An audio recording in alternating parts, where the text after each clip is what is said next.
Roman Vulov enviou o convite pessoalmente, entregue à mão, envelope de marfim, tinta dourada, com o seu selo pessoal em cera preta. O destinatário, Naomi Carter, a mulher que ele havia descartado como se não valesse nada. Ele ofereceu-lhe um lugar na primeira fila para vê-lo casar-se com outra pessoa. Queria vê-la destruída. Queria que ela estivesse lá para que a elite de Chicago pudesse ver exatamente o que acontecia às mulheres que não conseguiam sobreviver ao seu mundo. Esperava ver um fantasma atravessar as portas, a tremer, humilhada, desesperada por um último vislumbre da vida que havia perdido. Ellie não tinha ideia do que estava prestes a acontecer. Se esta história já lhe fez o pulso acelerar, clique no botão de gosto e deixe a sua cidade nos comentários. Quero ver até onde esta história viaja. Agora, fiquem comigo, porque o que acontece a seguir muda tudo. O convite chegou numa terça-feira. Naomi Carter estava a limpar o balcão do Lina's, um restaurante de gama média na zona sul de Lincoln Park, quando o mensageiro entrou. Ele não pertencia ali. O fato dele era demasiado impecável, os sapatos demasiado polidos, e ele segurava o envelope com as duas mãos como se fosse algo cerimonial. Olhou em volta para os bancos de couro rachado e para a multidão do almoço de terça-feira. Trabalhadores de escritório, um par de reformados a saborear sopa, um motorista de entregas à espera de uma encomenda para levar, e o seu rosto fez algo involuntário. Um desprezo mal disfarçado. Naomi Carter, disse ele. Ela estava a limpar o balcão com um pano que cheirava a lixívia e a citrinos velhos. Não levantou a cabeça de imediato. Depende de quem pergunta. Tenho uma entrega para o Sr. Roman Vulov. O pano parou. Ela levantou a cabeça então, manteve o rosto sereno, as mãos relaxadas. Tinha 34 anos, pele escura, traços delicados, o tipo de mulher que aprendeu cedo que a imobilidade era a sua própria forma de armadura. Ela pousou o pano devagar, secou as mãos no avental e pegou no envelope. Não o abriu no balcão. Esperou até a sua pausa, levou-o para o beco atrás da cozinha e encostou-se à parede de tijolos, enquanto o barulho do trânsito do almoço murmurava do outro lado da porta. Quebrou o selo com a unha do polegar, tirou o cartão, leu-o 2 vezes.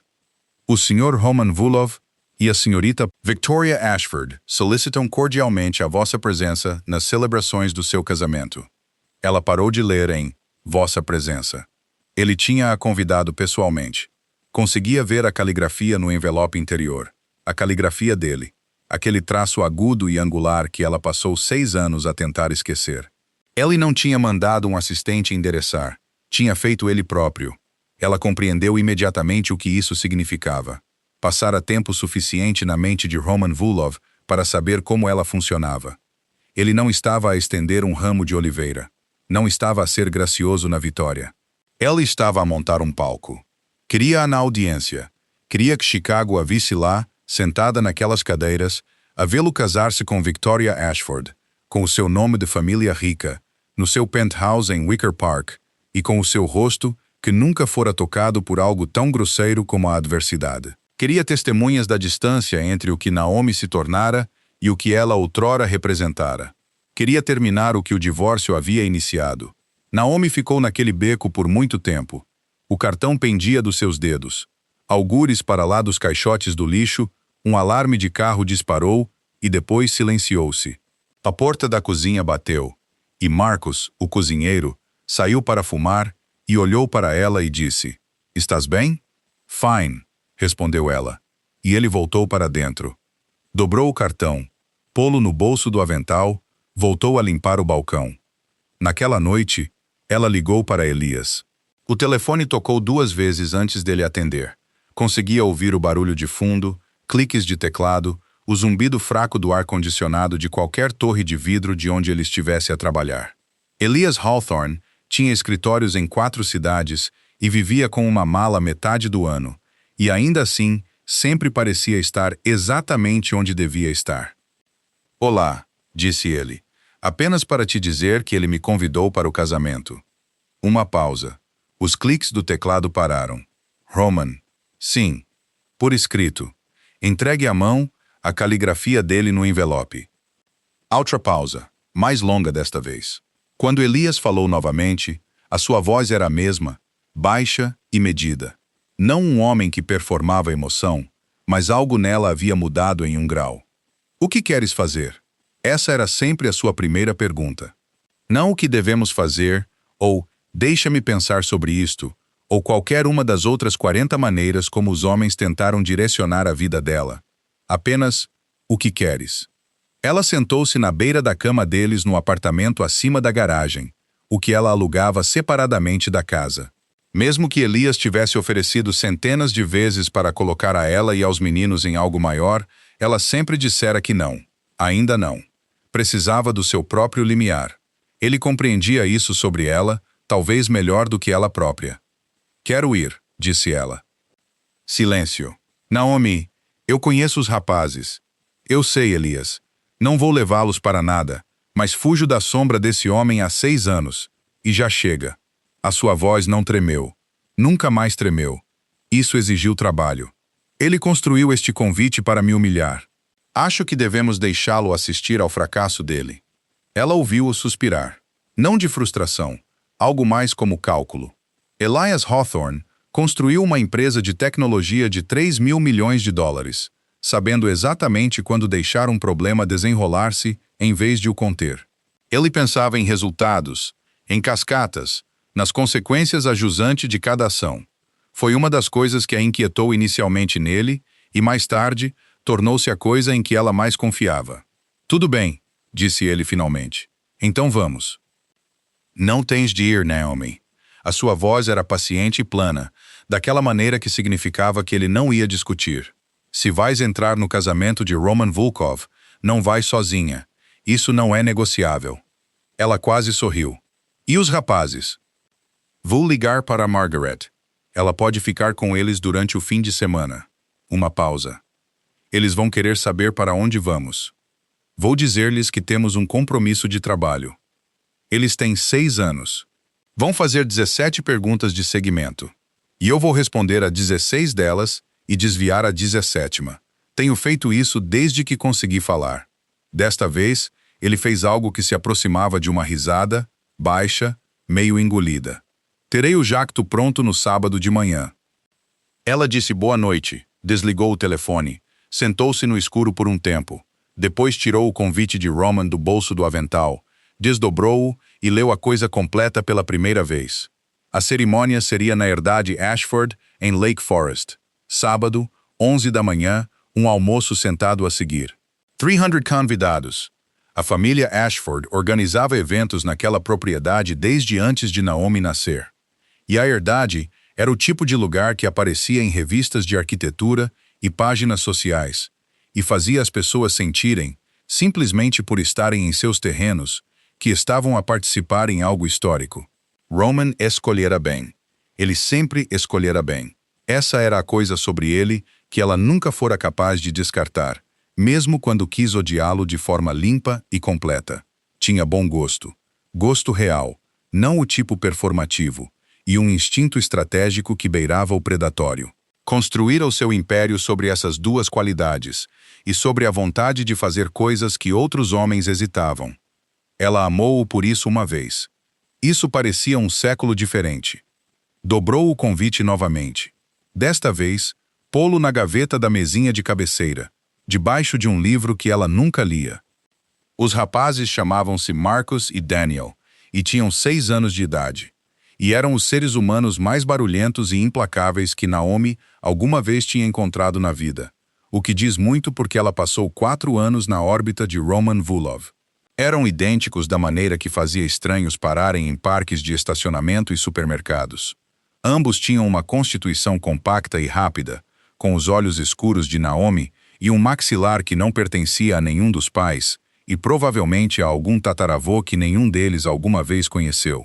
Marcus era quem planeava as coisas. Chegava ao pequeno almoço com esquemas já em andamento, pequenas operações logísticas envolvendo o controlo remoto ou a dispensa. Daniel era quem executava sem planear e pedia desculpas depois. Juntos eram uma unidade completa, e separadamente cada um estava ligeiramente incompleto em formas que só o outro podia corrigir. Tinham chamado Elias de pai desde que tinham 4 anos, o que aconteceu gradualmente e depois de uma vez, da maneira que essas coisas acontecem. E Elias tinha recebido isso com a mesma gravidade constante e despretensiosa com que recebia a maioria das coisas. Não fazendo disso uma produção, não a chorar, apenas reconhecendo isso como um facto que finalmente alcançara uma realidade que já era verdade há algum tempo. Roman não sabia sobre eles. Essa tinha sido uma escolha, não um acidente, e Naomi fizera-a com olhos claros, e vivera com isso todos os dias desde então. Havia horas, geralmente tarde, em que ela se perguntava se tinha feito a escolha certa.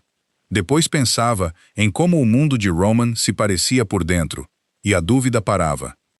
Na manhã de sábado, ela levantou-se às 5 horas, vestiu-se em silêncio, verificou os rapazes enquanto eles dormiam.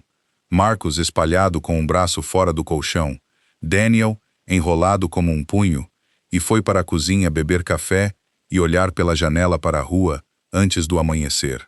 Margaret chegou às 6h30, uma mulher mais velha com sapatos sensatos e uma habilidade para manter 2 rapazes de 6 anos vivos e alimentados.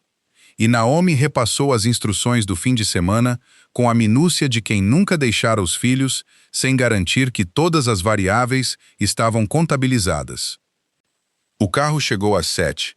Ela estava vestida de forma simples, não ostensiva, não com armadura, apenas um fato carvão, com linhas limpas, que assentava da maneira que roupas boas assentam quando aprendes a parar de comprá-las para impressionar alguém. O cabelo estava natural, perto da cabeça, e ela usava apenas pequenos brincos de ouro que pertenceram à sua mãe. Parecia, por outras palavras, ela mesma. Esse era o ponto principal. Elias já estava no aeródromo quando ela chegou. Estava ao lado do carro, alto, magro, o tipo de homem que usava roupas caras de uma maneira que tornava as roupas invisíveis. Notava-se o homem primeiro, o fato em segundo, o dinheiro por último. Ele tinha uma chávena de café e entregou-lhe sem dizer uma palavra, e ela pegou nela. "Dormiste?" perguntou ele. "Não, eu também não." Ficaram ali por um momento, enquanto a equipa de terra terminava de preparar o jacto. A manhã estava fresca e cinzenta, o tipo de manhã de abril que ainda não decidira se seria inverno ou primavera. "Tens a certeza sobre isto?" disse ele. "Tenho tido a certeza desde terça-feira." Ele acenou uma vez. Isso era o suficiente para ele. O jacto aterrou num aeródromo privado a 40 minutos a norte de Chicago, às 9h47 da manhã. Naomi sabia porque fizera as contas que a cerimônia estava marcada para as 11.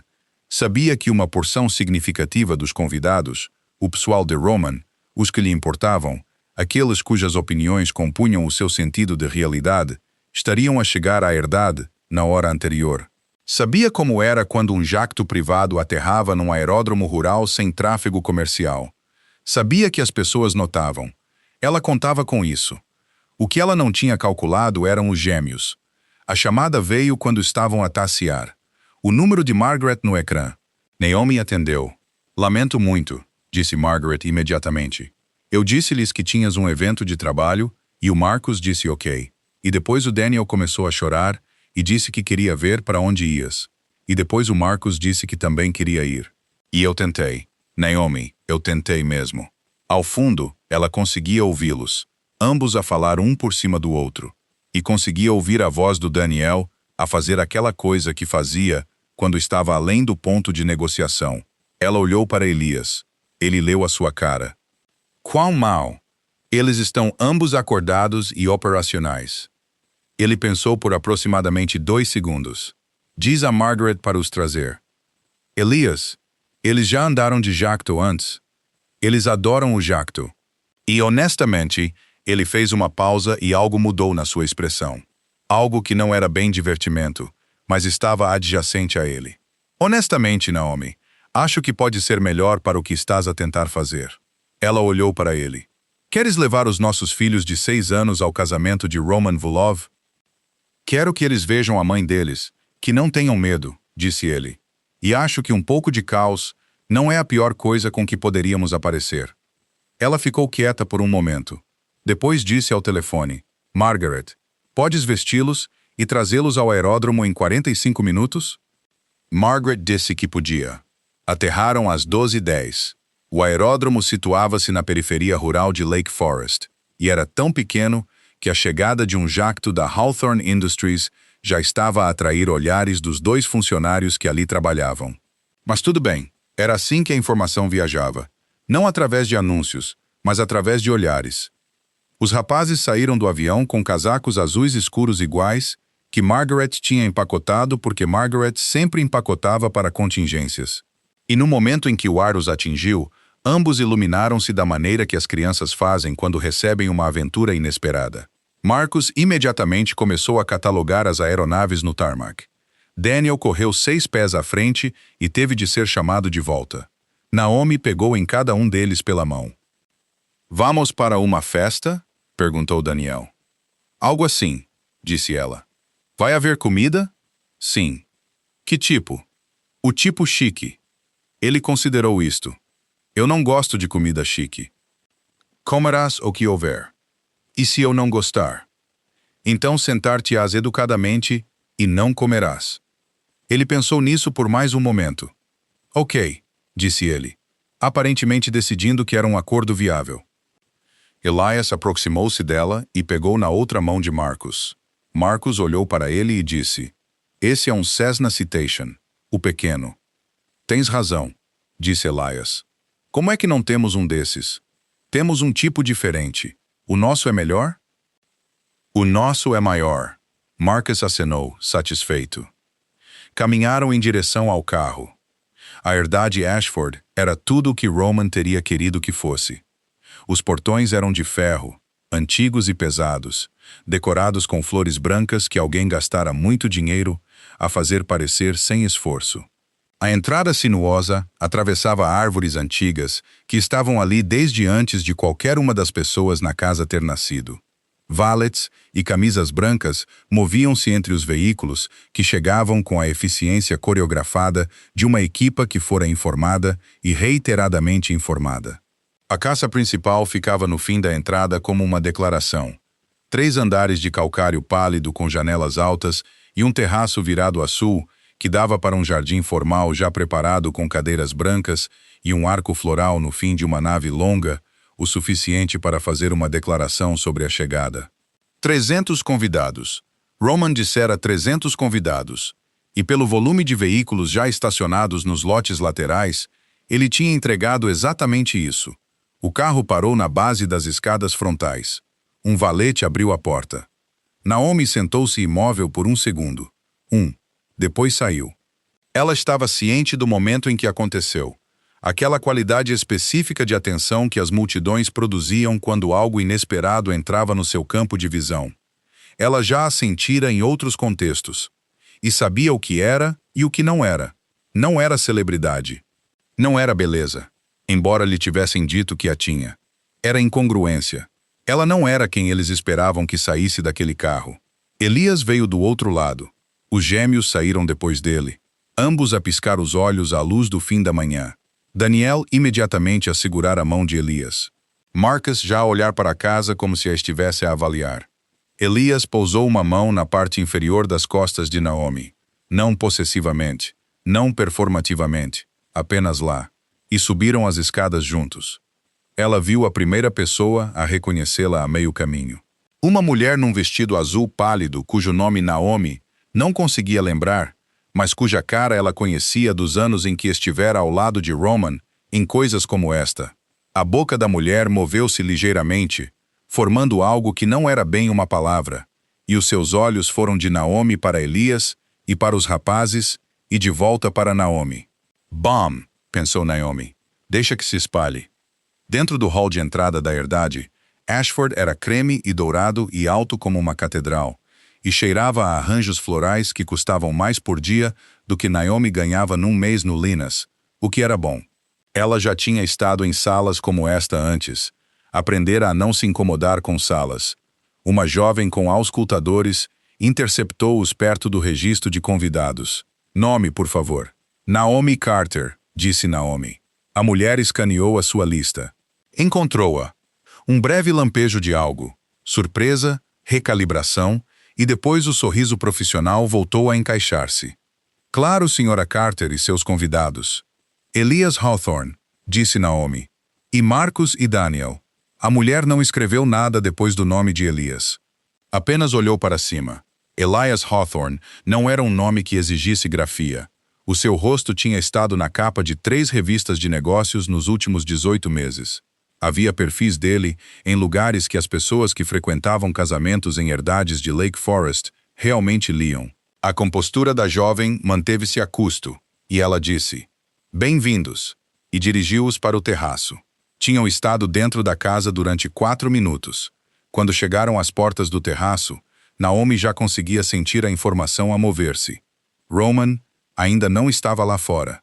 A cerimônia não começava há mais 20 minutos, e o noivo, ela sabia, estaria escondido algures a fazer o que quer que Roman Volkov fizesse nos minutos antes de uma performance, porque era assim que ele pensava sobre eventos públicos, como performances, como produções, nas quais ele era sempre o protagonista e o diretor simultaneamente. Ele apareceria no momento exato. Ellie sempre o fazia. Escolheu assentos 4 filas à frente, no lado esquerdo do corredor. Não a primeira fila. Isso teria sido óbvio. 4 filas dentro era deliberado. Perto o suficiente para ser vista.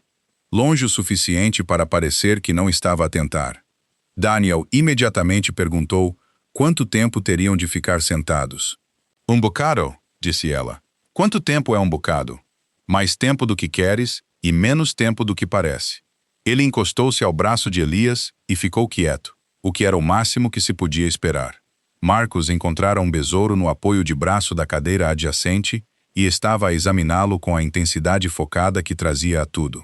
Naomi sentou-se com as mãos cruzadas no colo e olhou para o arco floral no fim do corredor. À sua volta, a multidão acomodou-se e murmurou. E ocasionalmente ficou quieta da maneira que as multidões ficam quando se tornam cientes de uma corrente a correr sob a superfície da sua reunião. Ela não olhou em volta. Ela não precisava. Conseguia senti-lo. Os olhares, os sussurros, a forma como a informação passava entre pessoas que se conheciam bem e estavam a tentar não ser apanhadas a passá-la. Elias inclinou-se ligeiramente na sua direção. "Terceira fila à direita", disse ele, movendo os lábios mal. "Um fato cinzento a observar-te." "Eu vejo-o. Ele estava na equipa de segurança do Vulov há 2 anos. Ela também o tinha reconhecido. O nome dele era Gregor, e tinha um rosto como um punho e olhos que nunca paravam de se mover. Ele falava baixinho para o colarinho, a relatar. "Bom, avisa o Roman. Deixa-o ouvir o nome, ouvir a descrição, deixa-o passar os próximos 15 minutos a tentar perceber o que significa antes de sair para fazer os seus votos." Era para isso que ela viera. Não o confronto. Ela não precisava do confronto. Precisava que ele sentisse a coisa que ele tentara fazê-la sentir. Apenas uma vez. Apenas brevemente. A vertigem de entrar numa sala e perceber que a leras completamente mal. A música começou, os convidados levantaram-se e Roman Vulov apareceu na extremidade mais distante do terraço. Ou tinha 41 anos, e ele parecia o que era.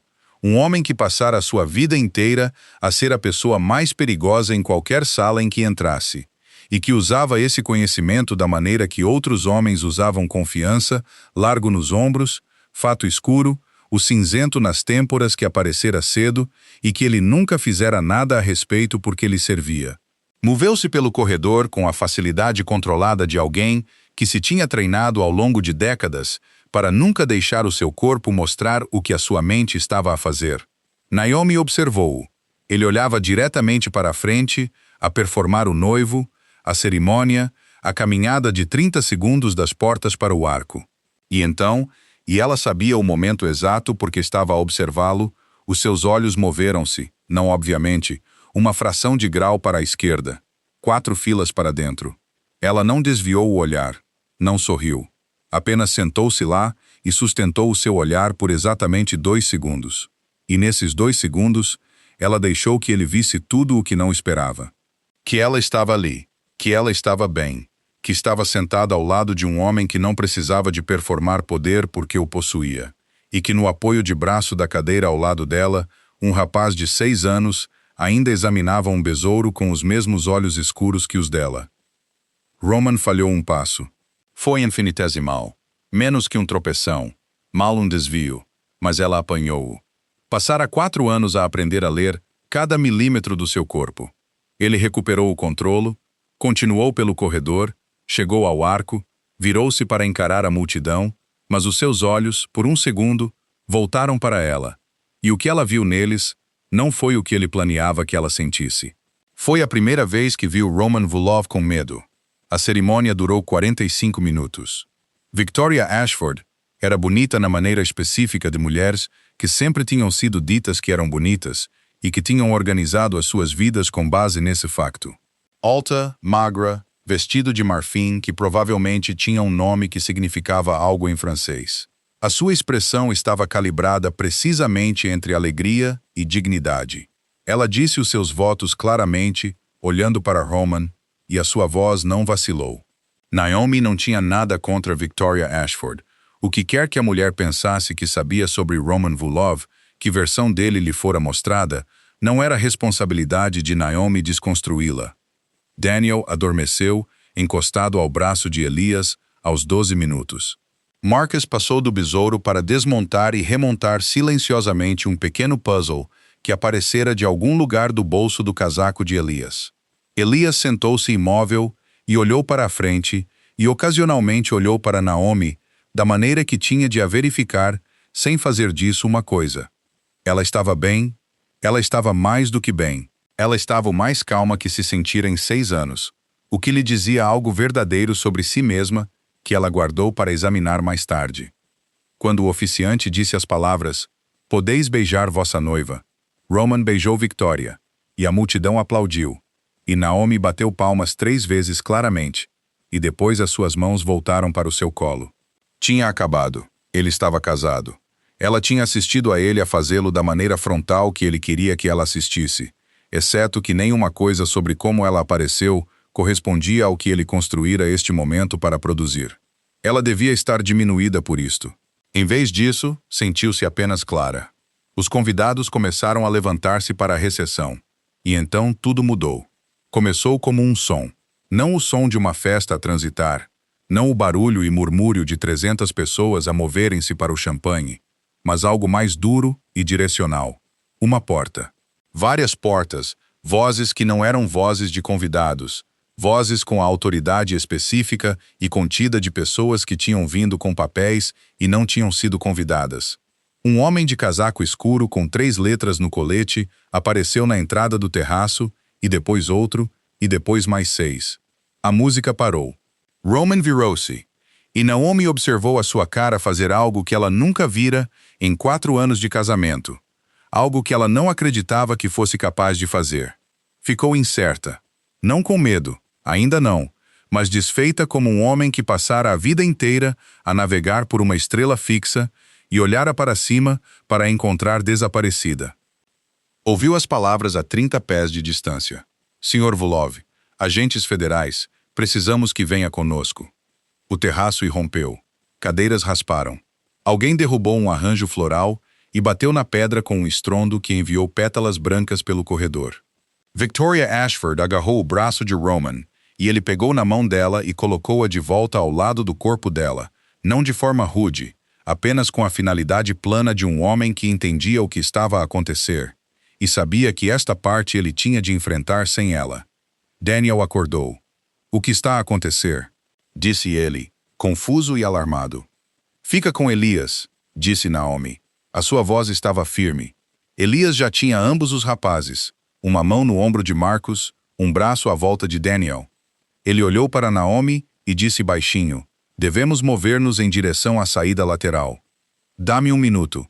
"Naomi, 1 minuto." Ela deu uma volta. O terraço estava a dissolver-se em barulho e movimento. Convidados a recuar do corredor, a segurança de Roman a começar a mover-se em direção aos agentes, mãos a irem para os casacos, toda a física horrível de uma situação prestes a tornar-se algo que nenhuma quantidade de dinheiro poderia suavizar. Ela também já estivera em salas como esta. Ela conhecia o som de uma estrutura a colapsar. Olhou para Roman. Ele estava em pé no arco, perfeitamente imóvel enquanto tudo à sua volta se movia. Os agentes estavam a avançar. O seu conselheiro, Um homem chamado Dmitri Voss, 50 anos, cabelos prateados. O homem que se sentara em frente a Naomi em uma dúzia de jantares e sorrira para ela com um calor que ela agora entendia ser sempre o calor de alguém que estava à espera do momento de a usar. Dmitri já falava com um dos agentes numa voz baixa e controlada. E mesmo à distância, ela conseguia ver o cálculo na voz dele, a recalibração, o homem a mudar de um modo de sobrevivência para outro com a facilidade praticada de quem já fizera isso antes. Mas ele não fizera isso antes, não assim. Porque a coisa que Dmitri Voss não sabia, a coisa que ninguém naquele jardim sabia, exceto Naomi e Elias e a Força-Tarefa Federal que passara 31 meses a construir um caso que tocou 4 estados e 7 escritórios políticos, era que a evidência que trouxera aqueles agentes para aquele terraço hoje não viera de dentro da organização de Roman, viera dela. Ela carregara-a por 6 anos, protegera, movera, reconstruíra, a partir de fragmentos que reunira antes de sair, documentara-a nos anos sombrios em que construiu uma nova vida sem nada e ninguém, e entregara-a, finalmente às mãos certas da maneira certa, quando teve a certeza de que estava completa e quando teve a certeza de que estava pronta. Ela não o fizera para destruir Roman, fizera-o porque a verdade era um peso que carregava a tempo suficiente. Observou-o a 30 pés de distância. Ele não olhava para os agentes, olhava para ela, e ela conseguia vê-lo. O momento em que as peças se encaixaram, o momento em que a sua mente, que era a mente mais afiada que ela alguma vez estivera perto, montou a sequência e chegou à sua conclusão. A sua cara não mudou muito.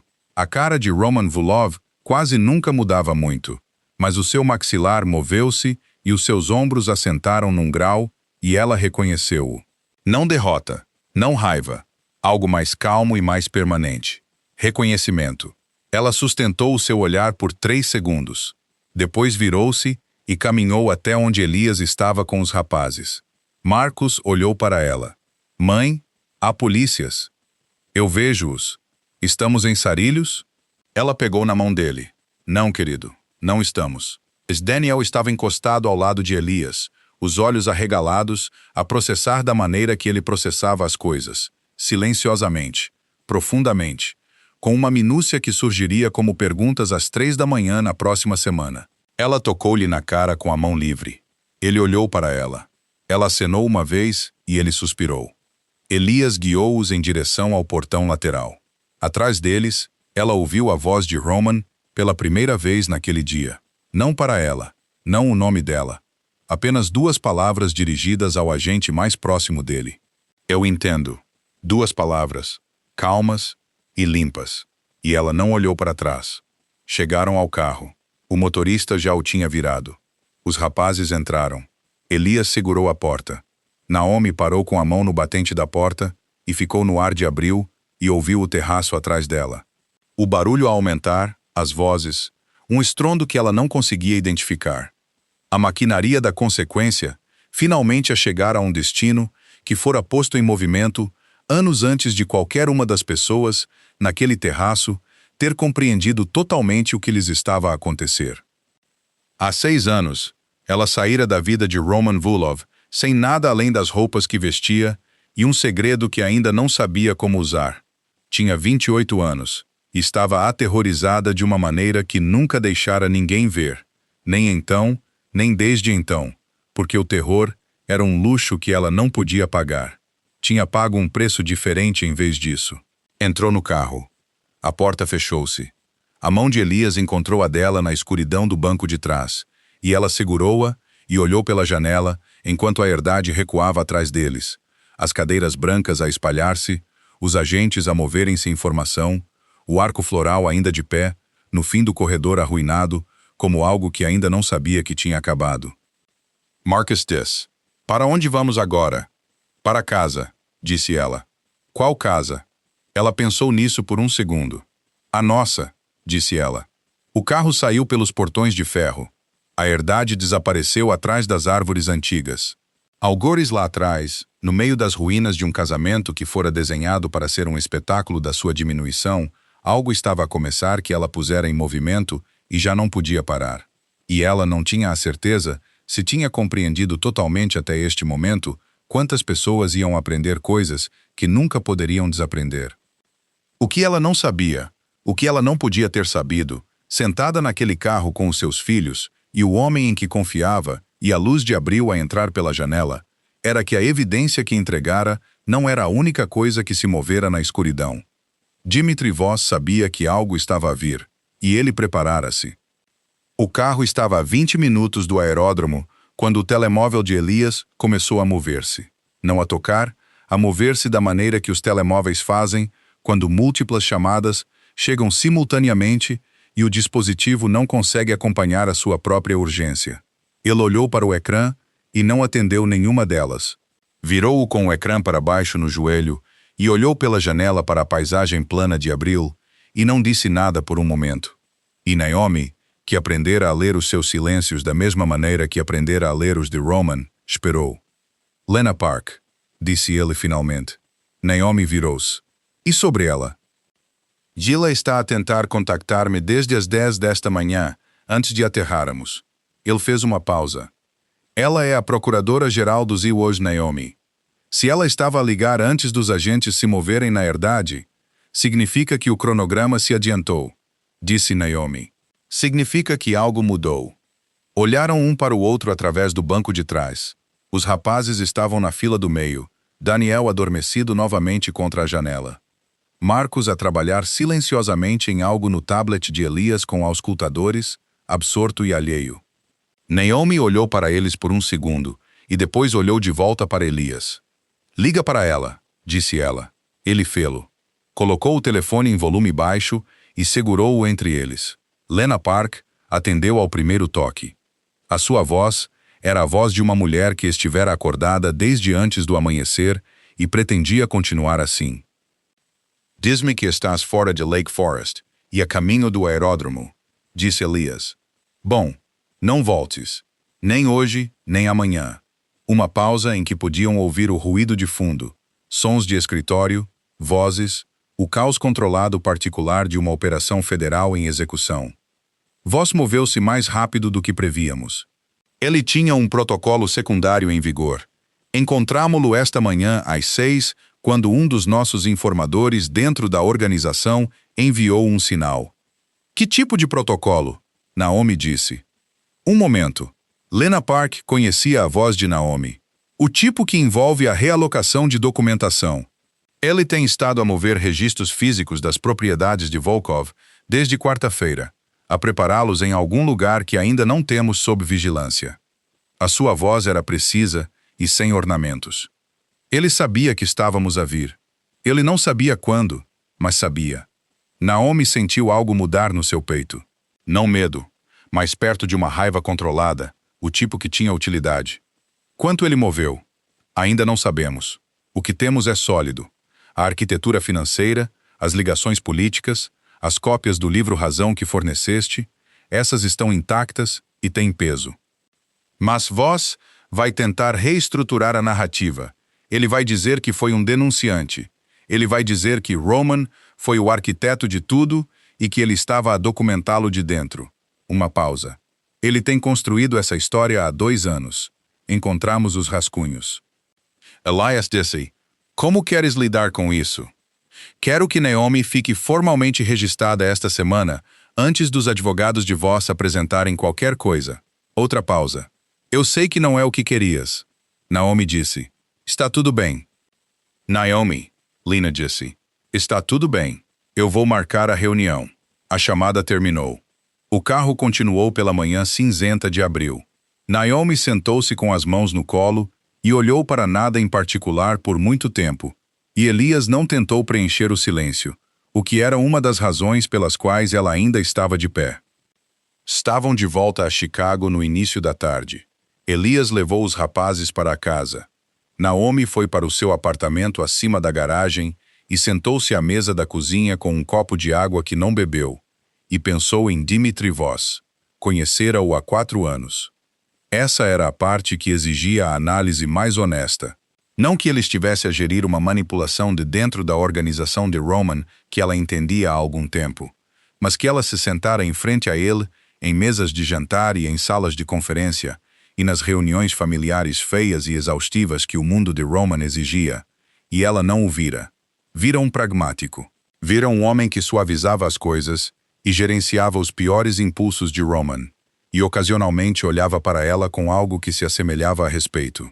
Pensara nos seus momentos mais generosos que Dmitri Voss era uma das poucas pessoas naquele mundo que havia como algo mais do que um passivo.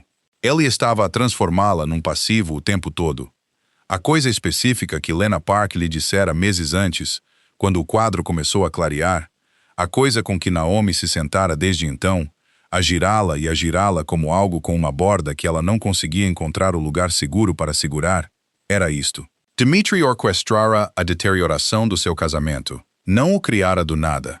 As suspeitas de Roman e a sua frieza tinham as suas próprias raízes, mas ele cultivara-as, alimentara-as, entregara informações cuidadosamente selecionadas a Roman ao longo de 18 meses que transformaram a sua desconfiança nela em certeza.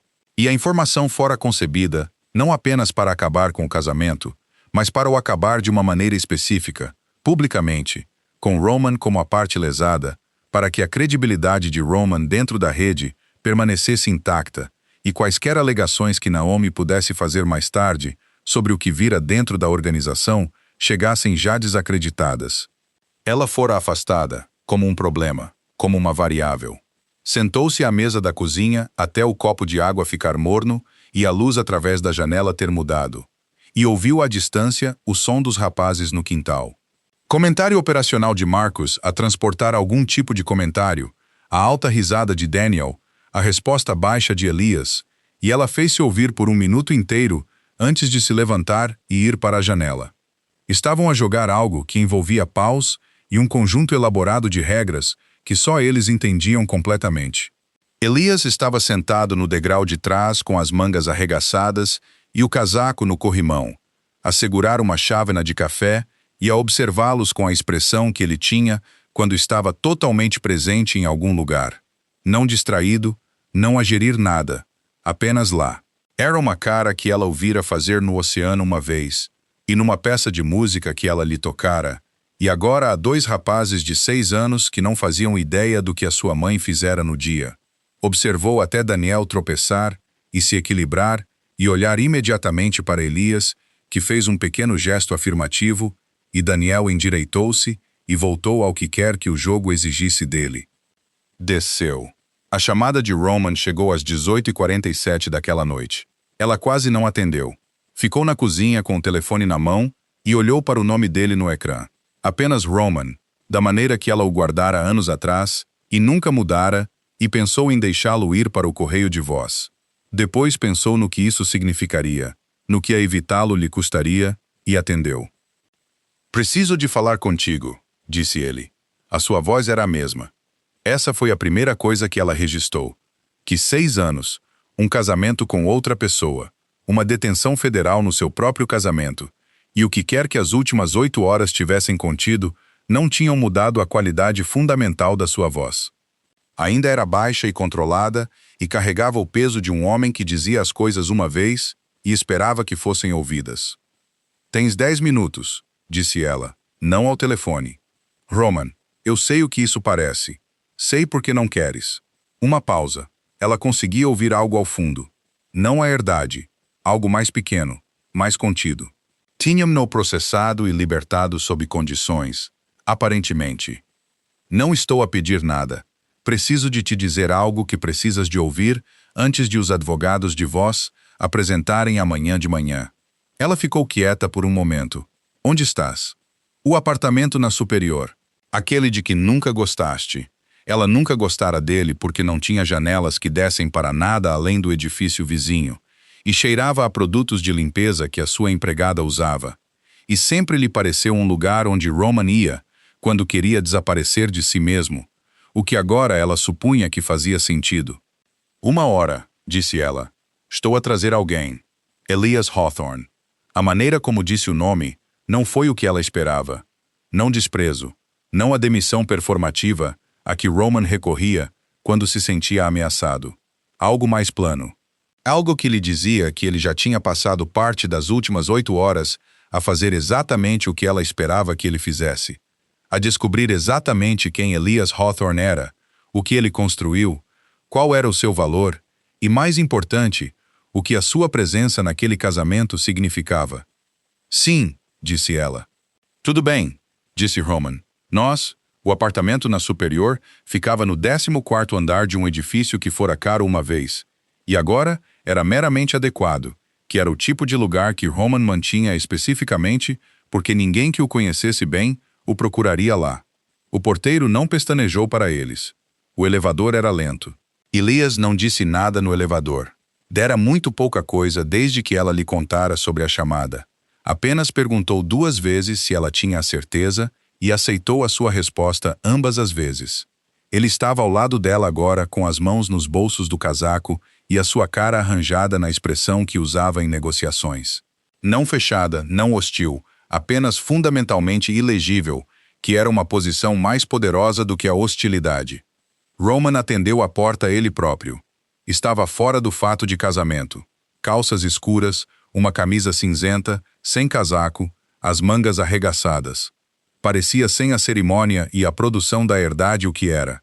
Um homem nos seus 40 anos que passara décadas a gerir algo que exigia uma força de vontade constante, e que agora, pela primeira vez em muito tempo, estava a funcionar sem sono e com infraestrutura danificada. Havia linhas à volta dos seus olhos que ela não lembrava, e uma firmeza no seu maxilar que ela lembrava. Olhou para ela primeiro, depois para Elias, depois de volta para ela. Entrem, disse ele. O apartamento era exatamente como ela se lembrava. A luz inadequada, as superfícies limpas que um serviço de limpeza mantinha sem calor, a única pintura na parede que Roman comprara num leilão há anos e que ela nunca entendera o seu apego. Ela sentou-se no sofá. Elias estava perto da janela. Roman estava no meio da sala como um homem que não sabia ser um convidado no seu próprio espaço. Diz o que precisas de dizer, disse Naomi. Ele olhou para ela por um momento. Tu é que lhes deste a evidência. Sim. Sem pausa da parte dela. Ela decidira anos antes que quando aquele momento chegasse, não faria qualquer teatro. Nem desculpa, nem justificação, nem teatro. Apenas a verdade, declarada claramente. Roman aceitou. O seu maxilar moveu-se. Olhou para o chão por 2 segundos e depois olhou para cima novamente. Quando eu comecei a documentar antes de sair, terminei de construir o caso 2 anos depois. Ela manteve a voz uniforme. Demorou mais 1 ano para verificar tudo e mais 2 para encontrar as pessoas certas para o entregar. Lena Park. Eventualmente. Ele não disse nada por um momento. Ela observou o cálculo a acontecer por trás dos seus olhos. Não raiva. Ela esperara a raiva e não a obtivera. Algo mais doloroso. Reavaliação. O trabalho mental específico de um homem que acreditava que entendia uma situação durante anos, que construiu estruturas de significado sobre esse entendimento, que agora está a examinar a fundação e a achá-la errada. Os gêmeos, disse ele. Ela sentiu. A maneira como uma pessoa sente uma mudança na pressão do ar, antes de uma tempestade. Não medo. Algo mais complicado. O que sobre eles? São meus, disse ela. Não era uma pergunta. Ele disse-o da maneira que ele dizia as coisas. Ele já tinha verificado de múltiplos ângulos, antes de as falar em voz alta. Roman Vulov não especulava em voz alta. Elias moveu-se ligeiramente perto da janela. Não em direção a Roman, apenas uma recalibração de peso. Uma pequena declaração física. Naomi sustentou o olhar de Roman. Tomei uma decisão, disse ela. Tomei-a quando saí, e vivi com ela, e flaía novamente. Essa não é uma resposta. É a única resposta que te vou dar esta noite. Algo moveu-se na sua cara, não exatamente luto. A amplitude emocional de Roman fora sempre comprimida pelos requisitos da sua vida, espremida numa banda estreita entre o controlo e a raiva controlada. Mas algo adjacente a ela, algo que vivia no mesmo bairro. Ele olhou para ela, e por um momento ela viu a versão dele que só aparecia nas horas mais pequenas da noite. A versão que ela passara 4 anos a tentar convencer-se de que era real, e que agora compreendia que fora real e insuficiente ao mesmo tempo. Tenho de te perguntar algo, disse ele. A sua voz tinha baixado um registro. Então pergunta ao Dmitri. Ele disse o nome como se lhe custasse algo. Quanto tempo soubeste? Ela ficou quieta por 3 segundos. Suspeitei desde o 2º ano do nosso casamento. Tive o suficiente para ter certeza quando saí. Roman fechou os olhos, abriu-os. A expressão que atravessou a sua cara nesse breve intervalo não foi algo que ela alguma vez viu dele antes, e demoraria muito tempo depois para encontrar a palavra certa para isso. O mais próximo que chegou foi a cara de um homem que acabou de perceber que a guerra que passou uma década a combater foi fabricada pelo general em que mais confiava. Ele disse-me, disse Roman lentamente, que estavas a falar com um contacto federal, que tinhas ido voluntariamente com informações sobre as nossas finanças. Eu sei. Ele tinha documentação, e-mails. Ele mostrou-me. Eu sei, Roman. Ela manteve a voz limpa, não gentil. Ela não era o seu conforto. Não o era há anos, mas também não era cruel. Ele fabricou-os. O gabinete da Lena confirmou que os metadados desses ficheiros foram fabricados. Ela fez uma pausa. Ele precisava que me afastasses antes que eu pudesse juntar o que ele estava a fazer de dentro.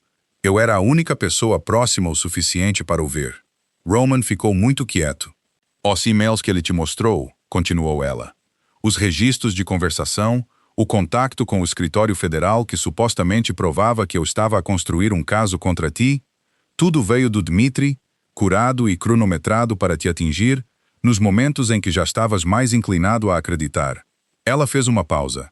Eu sei isso, porque passei 2 anos sentada com a equipa forense da Lena Park a examinar cada documento que ele produziu. A fabricação é sofisticada. Teria enganado a maioria das pessoas. Não sou a maioria das pessoas, disse ele. Não, disse ela.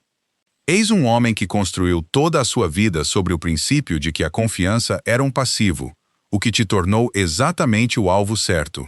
Dmitri não teve de te convencer que eu era uma ameaça. Apenas te deu permissão para acreditar no que já temias. A sala ficou silenciosa por um longo momento. Roman olhou para ela com uma expressão para a qual ela não tinha nome. Era demasiado complicada e demasiado desprotegida para um homem que passara 40 anos a construir uma cara que não revelava nada. Algo nela fez com que ela olhasse para longe primeiro, o que ela não esperava. Há uma declaração, disse Elias perto da porta, e a sua voz era firme e profissional, o que dizia a Naomi que ele decidira assumir o peso da transição para que ela não tivesse de o fazer. Lena Park precisa da tua assinatura até às 11h40. Cooperação voluntária, sem negociação, divulgação completa. Naomi e eu testemunhamos. Roman olhou para ele por um longo momento. 2 homens a medirem-se em frente a uma sala, o que poderia ter sido carregado com um tipo diferente de energia numa noite diferente, mas naquela noite eram apenas 2 pessoas que queriam a mesma coisa resolvida de forma limpa. Tudo bem, disse Roman. Ele assinou às 10h12. Naomi e Elias testemunharam. Ninguém disse nada cerimonial sobre isso. Elias fotografou cada página e transmitiu-as através da sua linha encriptada para o escritório da Lena, e o assistente da Lena confirmou o recebimento às 10h19. E foi isso. A maior declaração voluntária de cooperação na divisão de crime organizado do Distrito Norte em 11 anos. Assinada num apartamento mal iluminado na Superior Street, por um homem numa camisa cinzenta com as mangas arregaçadas. Testemunhada pela sua ex-mulher e o seu parceiro. Naomi estava a colocar o seu código quando o telemóvel tocou. Número desconhecido. Ela quase não atendeu. Depois olhou para o prefixo. Foi encaminhado através de um servidor que ela reconheceu. Um que o escritório da Lena usava para comunicações protegidas. E ela atendeu. Não era Lena. A voz do outro lado era masculina, baixa, com a afetação plana específica de alguém que estava a escolher as suas palavras com extremo cuidado. Senhora Carter, o meu nome é agente Theo Brandt. Sou o líder operacional do caso Volkov. Uma pausa. Preciso que me ouça atentamente, e preciso que não reaja visivelmente ao que estou prestes a dizer-lhe. Está num local onde possa afastar-se de outras pessoas por um momento? Olhou para Roman. Olhou para Elias. Dá-me um segundo, disse ela, e caminhou para o pequeno corredor perto da casa de banho, quase fechando a porta atrás de si. Estou aqui. A declaração que o seu ex-marido acabou de assinar é boa e somos gratos por isso, disse Brent. Mas preciso que entenda que isso não muda algo que descobrimos aproximadamente 90 minutos atrás e precisa de o saber antes de amanhã de manhã, porque afeta diretamente a sua segurança. Ela encostou o ombro à parede. Diga-me, disse Brent, que Dmitry Voss não está sob custódia federal. Eu fui processado na herdade.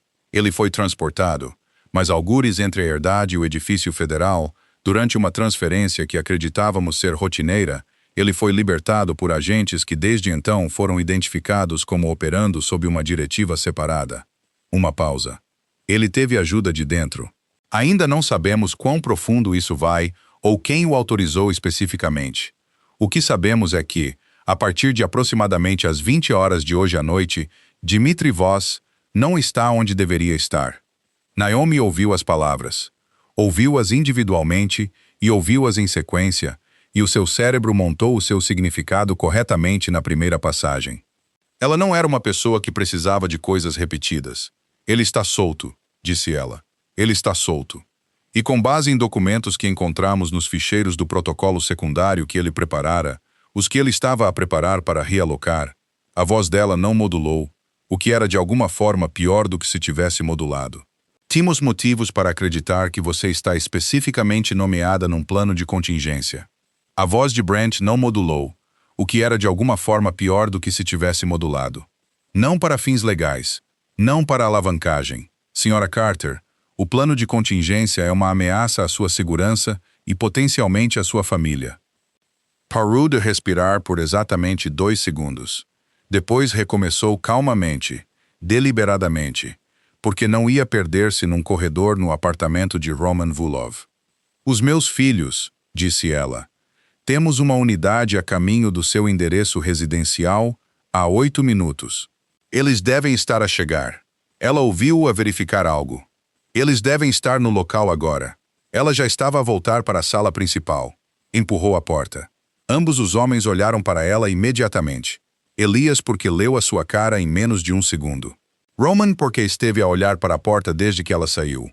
Olhou para Elias e disse, liga para Margaret agora. Não uses a linha normal.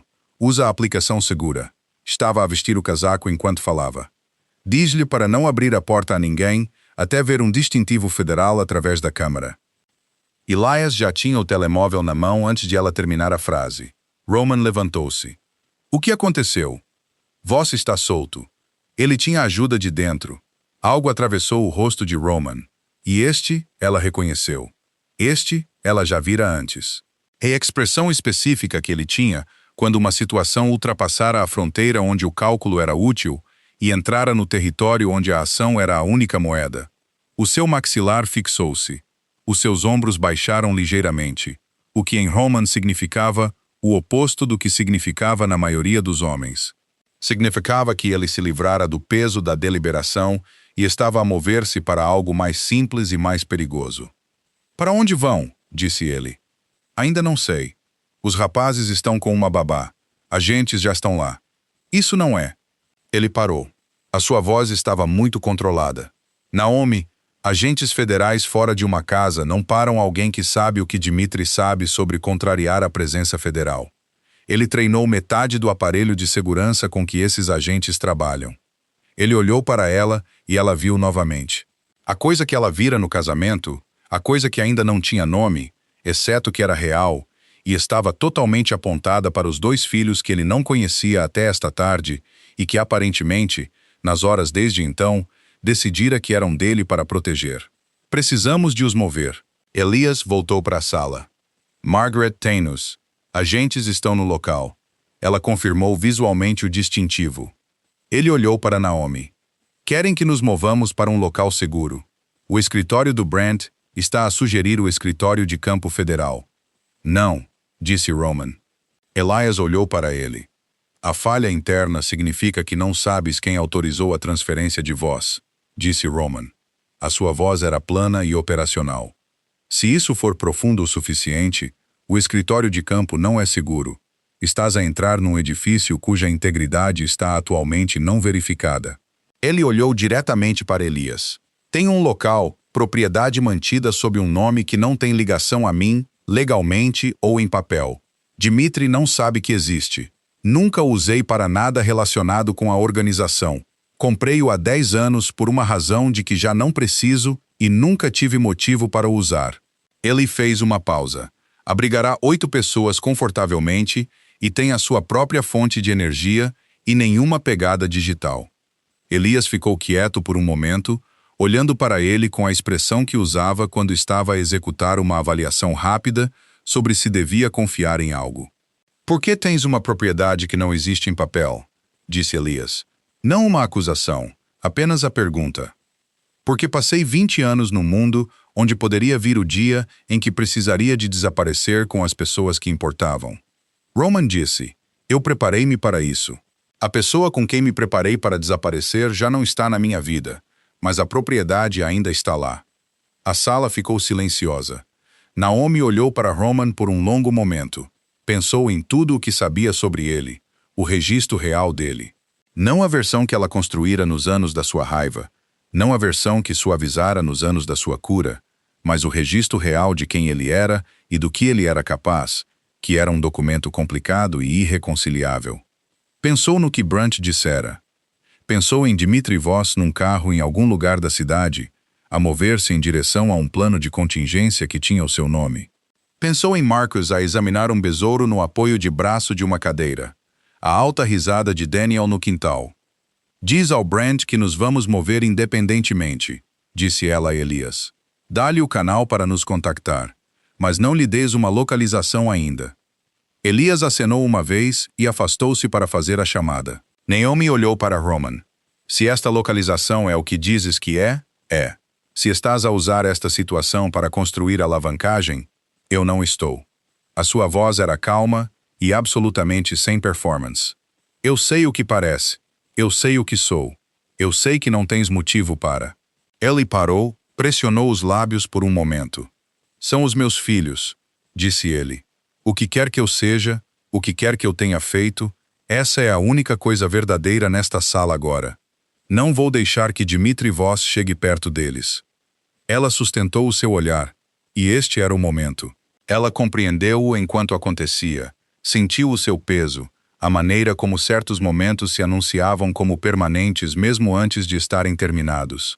Este era o momento em que tudo o que ela construíra em 6 anos de separação cuidadosa encontrava a parede do que estava realmente a acontecer. E ela tinha de tomar uma decisão, não de estratégia, não de princípio, não da lógica limpa da sua vida reconstruída, mas da verdade crua e imediata do que a noite exigia. Quão longe fica a propriedade? Ela disse. 40 minutos a oeste da cidade. Ela colocou o telemóvel no bolso. Então, primeiro precisamos dos rapazes, disse ela, e passou por ele em direção à porta. E Roman Volkov seguiu-a para fora do apartamento sem outra palavra para o corredor, para o elevador, para a noite que se tornara algo que nenhum deles planeava e do qual nenhum deles podia agora afastar-se. Porque Dmitri Voss estava a mover-se em algum lugar na escuridão, e ele passara 20 anos a preparar-se exatamente para isto. E as únicas pessoas que conheciam os seus métodos o suficiente para o antecipar eram o homem que ele traíra e a mulher que ele tentara apagar. E eles estavam numa garagem de estacionamento às 22h41 da noite, a entrar em carros separados para ir buscar 2 rapazes de 6 anos que ainda não sabiam que o mundo mudara à volta deles enquanto dormiam, e não saberiam até de manhã, e de manhã tudo seria diferente de maneiras que nenhum deles conseguia ainda ver claramente o suficiente para nomear. Coletaram os rapazes às 23h04. Margaret tinha os vestidos, e na sala da frente quando Naomi entrou pela porta. Ambos meio adormecidos e confusos, e com as expressões que as crianças usam quando os adultos se movem à sua volta com urgência, que não explicam. Não assustados ainda, apenas atentos, à espera de darem o seu sinal de quem mais confiavam. Daniel foi direto para Naomi e pressionou o rosto contra o seu ombro. Marcus ficou no meio da sala e olhou para os 2 agentes federais junto à janela, e depois olhou para Elias e disse, estamos em Sarilhos? E Elias disse, não. E Marcus decidiu acreditar nisso. Roman estava no carro lá fora. Naomi tomara essa decisão na garagem. Ele não entrou. Não ficou na porta da casa onde os seus filhos viviam e dormiam. Não hoje à noite. Ainda não. Havia uma sequência nas coisas mesmo em emergências. E essa sequência em particular ainda não chegara. Ela colocou os rapazes nos casacos, pegou na mala de mão que mantinha no armário do corredor. Tinha amontado há 2 anos a sugestão da Lena, e esperara todos os dias desde então que nunca precisasse dela, e agora estava profundamente grata pela versão de si mesma que a tinha empacotado de qualquer maneira. Abraçou Margaret à porta e disse algo breve. E a senhora mais velha pressionou a mão dela e não fez perguntas porque era perspicaz o suficiente para entender que perguntas custavam tempo. Os 2 carros moveram-se em comboio, Roman na frente num sedã preto. Naomi e Elias atrás com os rapazes. Os 2 agentes federais num terceiro veículo, que Branch autorizara a acompanhá-los fora de radar e depois a afastar-se no perímetro, porque a única coisa em que todos nesta disposição concordavam era que quanto menos pessoas soubessem a localização da propriedade, melhor. Daniel adormeceu novamente 4 minutos depois de o carro se mover. Marcus aguentou 12 minutos antes de sucumbir, a cabeça contra a janela, a luz laranja da autoestrada a estroboscópio no seu rosto em intervalos lentos. Naomi sentou-se atrás entre eles, com uma mão em cada um, e olhou pela frente do para-brisas para os faróis traseiros de Roman à frente, e pensou em nada específico e em tudo simultaneamente, que era um estado cognitivo que aprendera a sustentar quando a alternativa era perder a compostura funcional. Elias conduziu sem falar. A cidade ficou para trás. A autoestrada abriu-se na escuridão plana dos subúrbios ocidentais. As luzes das grandes caixas a diminuir e depois a desaparecer. A estrada a cortar terras agrícolas e florestas de crescimento secundário. E depois de 37 minutos, o sedã de Roman virou para uma estrada municipal que não estava marcada. A propriedade era uma quinta. Essa era a palavra honesta para isso. Não um retiro, não um complexo. Uma quinta. 2 andares de tijolo antigo, recuados da estrada atrás de uma cortina de pinheiros maduros. O tipo de estrutura que estava ali há tempo suficiente para parecer que pertencia à terra, em vez de ter sido colocada nela. A entrada era de cascalho, sem luzes exteriores, o que era, ou porque Roman as desativara deliberadamente, ou porque o lugar fora construído antes de alguém esperar chegar à noite. Saiu do sedã antes de terem parado completamente, e foi diretamente para a porta da frente, movendo-se com a economia focada de um homem que conhecia o layout e a fechadura e exatamente quantos segundos cada passo levaria. Quando Naomi estava a tirar Daniel do banco de trás, a porta estava aberta e havia uma luz acesa lá dentro. Não no teto, algo baixo, um candeeiro. E Roman estava parado na entrada, observando-os a subir pelo caminho de cascalho com uma expressão que ela não conseguia ler à distância. Ela carregava Daniel. Elias carregava Marcus. Os rapazes permaneceram adormecidos durante a transferência com a confiança mole e total de crianças que tinham decidido a nível celular que os adultos que os seguravam eram adequados. Dentro da quinta, era limpo e nu, na maneira de um espaço que era mantido, mas não habitado. Um sofá, 2 cadeiras, uma mesa, uma cozinha através de uma porta aberta, escadas à direita. O candeeiro estava numa mesa lateral e através de um círculo quente e limitado. Cheirava levemente a pó e ao cheiro específico e neutro de edifícios que eram aquecidos, mas não habitados. Não desagradável, apenas vazio de vestígios humanos. Naomi pôs Daniel no sofá e tirou-lhe os sapatos. Elias pôs o Marcos na cadeira e foi buscar mantas, movendo-se pela casa com a eficiência prática que aplicava à logística. O Roman estava perto da porta, a observar tudo sem oferecer ajuda, o que a Naomi entendia não ser indiferença, mas sim a paralisia específica de um homem que não sabe qual o seu papel num espaço e não quer ocupá-lo de forma errada. Quando os 2 rapazes estavam acomodados, ela endireitou-se e olhou para o Roman. Perímetro, disse ela. Ellie assentiu. Vou buscar o Elias. Ele olhou para ela. Algo mudou na sua expressão. Não era objeção, era mais uma recalibração. E então olhou para o Elias, que tinha voltado com uma manta dobrada, e a estava a cobrir o Marcos com o cuidado de quem faz aquilo há 2 anos e sabe exatamente como Marcus gostava da ponta dobrada. Quando acabares, disse o Roman. O Elias terminou com a manta, olhou para cima, olhou para Naomi. Ela deu um pequeno aceno que significava, está tudo bem. E ele levantou-se, e os dois homens saíram pela porta da frente, para a escuridão, sem mais discussões, algo que ela pensaria mais tarde. O facto de ter acontecido de forma tão limpa, sem ego ou negociação, no meio da pior noite que qualquer um deles tinha vivido. Ela sentou-se na beira do sofá, ao lado do Daniel, e ouviu-o respirar. O telemóvel dela mostrava 11h58. A equipa da Lena Park tinha a declaração. O prazo para a entrega ia fechar. Algures no Distrito Norte, a maquinaria processual estava a trabalhar a favor deles. E algures na cidade, o Dmitry Voss estava a agir com um plano que ela ainda não conseguia visualizar por completo. Às 12h09, o Brent ligou.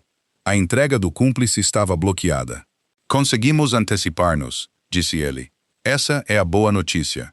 Ela ouviu a construção daquela frase. Qual é a má notícia? Rastreamos o telemóvel do Voss até um local no lado oeste e enviamos uma unidade. O telemóvel estava lá. O Voss não. Era uma distração. Ele tem estado a usar um dispositivo secundário discreto. Não temos o número. Uma pausa. Também encontramos o veículo que o transportou da quinta. Foi deixado numa estrutura de estacionamento em Evanston. Estamos a processá-lo, mas a leitura preliminar é que ele transferiu para lá e depois ficou invisível. Ele tem planeado isto há muito tempo, disse ela. Anos, muito provavelmente. Senhora Carter. O Brent fez uma pausa da maneira que as pessoas fazem quando vão dizer algo que foram instruídas a dizer com cuidado. Estamos a assumir que o Voss sabe sobre os seus filhos. Os documentos de contingência que recuperamos referenciam alavancagem dependente como um instrumento específico. Essa linguagem, no contexto dos métodos dele documentados, significa que eu sei o que isso significa, disse ela. A voz dela era firme. A mão dela nas costas do Daniel estava firme. Tudo no exterior dela estava firme. Ele usá-los-ia para me controlar, para vos controlar a vocês e potencialmente para controlar o Roman Volkov. Sim, 2 pontos de alavancagem de uma única ação. A voz do Brent era cautelosa. A nossa avaliação é que ele não agirá esta noite. Ele está invisível e está a reposicionar-se e precisa de tempo para estabelecer uma posição operacional segura antes de agir. Mas de manhã, até de manhã, ele terá encontrado uma maneira de nos localizar. Essa é a preocupação, disse ela. Quem dentro da sua organização autorizou a transferência? Uma pausa mais longa. Isso ainda está a ser determinado. Brent, Sra. Carter, isso está genuinamente ainda? É alguém com acesso aos arquivos do caso? A pausa disse-lhe o suficiente. Ok, disse ela. Não voltem a ligar para este número, a menos que seja uma emergência. Eu entrarei em contato às 6 da manhã. Ela desligou. Sentou-se no silêncio da quinta com a respiração do filho na palma da mão e pensou na forma daquilo em que estavam envolvidos. Não um refúgio, percebeu agora, mas um perímetro. E um perímetro só é tão bom quanto as pessoas que o defendem. O Roman e o Elias voltaram para dentro às 12h31. Ela conseguia ler ambos do outro lado da sala. Primeiro o Elias, porque o conhecia melhor. A postura dos ombros dele, a economia particular dos seus movimentos, diziam-lhe que, o que quer que tivesse acontecido lá fora, produzira algum tipo de mudança na atmosfera entre os dois homens. Não hostilidade, mas algo que tinha estado indefinido e agora estava definido. Segundo Roman, mais tenso do que quando saíra, o maxilar a carregar a tensão de informação recebida e ainda não partilhada. Digam-me, disse ela. O Roman olhou para o Elias. Diz tu, disse o Elias. O Roman atravessou a sala e sentou-se na cadeira em frente dela. Inclinou-se para a frente com os cotovelos nos joelhos e olhou-a diretamente, da maneira que fazia quando decidia que a situação já não tinha espaço para nada, exceto a própria coisa. Há 3 meses, disse ele, o Dmitry veio ter comigo com uma proposta. Disse que tinha provas de que um informador federal tinha penetrado na organização a um nível sênior. Disse que o informador estava a passar informações para a construção do caso para o gabinete da Lena Park e que se eu não autorizasse uma contramedida específica, A organização estava acabada. Ele fez uma pausa. A contramedida que ele propôs foi a eliminação do informador. Ela ficou muito quieta. Eu disse-lhe que não, disse o Roman. Disse-lhe que queria primeiro identificar o informador e que nenhuma ação fosse tomada até que eu tivesse verificado a informação pessoalmente. Ele fez uma pausa outra vez. Disse-me que o informador era o Elias Hawthorne. A sala estava absolutamente silenciosa, exceto pela respiração lenta do Daniel no sofá. Ela olhou para o Elias. Ela estava encostado à porta da cozinha, com os braços ao lado do corpo, a expressão controlada de um homem que tinha ouvido aquilo recentemente e ainda estava a processar a forma específica daquilo. Disse que o Hawthorne tinha estado a passar informações financeiras para o gabinete do procurador dos Estados Unidos durante 2 anos, continuou o Roman. Disse que a equipa jurídica da Hawthorne Industries tinha um canal paralelo para o gabinete da Park e que o trabalho forense tecnológico que construiu o caso contra mim foi contratado através de uma subsidiária da Hawthorne. Ele olhou para ela. Tinha documentação, da mesma qualidade de tudo o resto que ele produzia. Detalhada, formatada, internamente consistente. Eu olhei para aquilo durante 4 horas e eu não autorizei nada, disse o Roman, porque a essa altura eu já estava a começar a entender que a documentação do Dmitri tinha um padrão. Todos os alvos contra os quais ele apresentava provas eram pessoas com acesso à verdade sobre ele. Tu primeiro, depois aparentemente o Hawthorne. Ele olhou para o chão. Guardei-o, arquivei-o. Não disse nada enquanto tentava verificá-lo independentemente. Ele olhou para cima. Não consegui verificar de nenhuma das maneiras. Por isso, sentei-me em cima disso. Ela virou-se para o Elias. Alguma coisa disso é verdade? Elias sustentou o seu olhar. Não, disse ele. A Hawthorne Industries não teve qualquer contato com o gabinete da Lena Park. O trabalho forense do caso veio de um contratante do DOJ que não tem qualquer ligação conosco. Podem fazer auditar todos os nossos registros financeiros por qualquer entidade que confiem, se necessário, esta noite. Ela acreditou nele. Acreditou nele não porque fosse ingênua ou porque quisesse, mas porque tinha passado 2 anos a observar o Elias Hawthorne a navegar situações onde a mentira teria sido a escolha lucrativa, e ela nunca o tinha apanhado a usá-la. Eu fui muitas coisas, algumas delas difíceis, mas ele não foi isso. Ela voltou a olhar para o Roman. Ele estava a construir preventivamente o caso para eliminar o Elias. Sim, se ele tivesse tido sucesso, se tu tivesses autorizado. Eu sei, disse o Roman baixinho. Finalmente, ela deixou aquilo assentar por um momento. Deixou assentar porque precisava que fosse real antes de responder. E tornar as coisas reais exigia um segundo de contacto deliberado com o seu peso total. O peso total disto era o homem com quem ela tinha sido casada ter recebido uma razão fabricada para que o homem que ela agora amava fosse morto. E a única coisa que tinha ficado entre essa fabricação e a sua execução foi o próprio instinto do Roman de que algo estava errado. Por que não me disseste? Disse ela esta noite no apartamento. Porque ainda estava a decidir se precisavas de saber. Roman, eu sei. Isso não é... Ela parou. Pressionou a mão plana no joelho e respirou por um segundo. Passamos do ponto em que podes decidir o que eu preciso de saber. Está entendido? Ele olhou para ela. Algo no rosto dele contraiu-se e depois relaxou. Sim, disse ele. Certo. Ela levantou-se. O Brent diz que o Voss está invisível. Ele está a reposicionar-se, o que significa que está a adquirir algo. Ou uma localização, um recurso, ou um contacto. Ele não agirá até depois do amanhecer. Ela olhou para ambos. O que significa que temos aproximadamente 5 horas para tornar esta posição o mais difícil de encontrar possível. E para decidir o que fazemos quando ele nos encontrar. Ele vai encontrar-nos, disse o Roman. O Dmitri tem recursos que eu construí. Ele conhece os meus métodos operacionais porque eu ensinei-lhes. Então não fazemos o que tu farias, disse o Elias. O Roman olhou para ele. Se o manual dele é construído para prever os teus movimentos, disse o Elias com a praticidade direta de um homem que passou 20 anos a superar concorrentes que o estudaram, então a solução é fazer movimentos que ele não modelou, o que significa que tu não és o líder nas decisões operacionais esta noite. Ele fez uma pausa. Sou eu. A sala absorveu a declaração. O Roman olhou para o Elias por um longo momento. O olhar completo, o tipo de olhar que o Roman dava às coisas que estava genuinamente a avaliar, em vez de apenas absorver. Então disse: "O que estás a pensar?"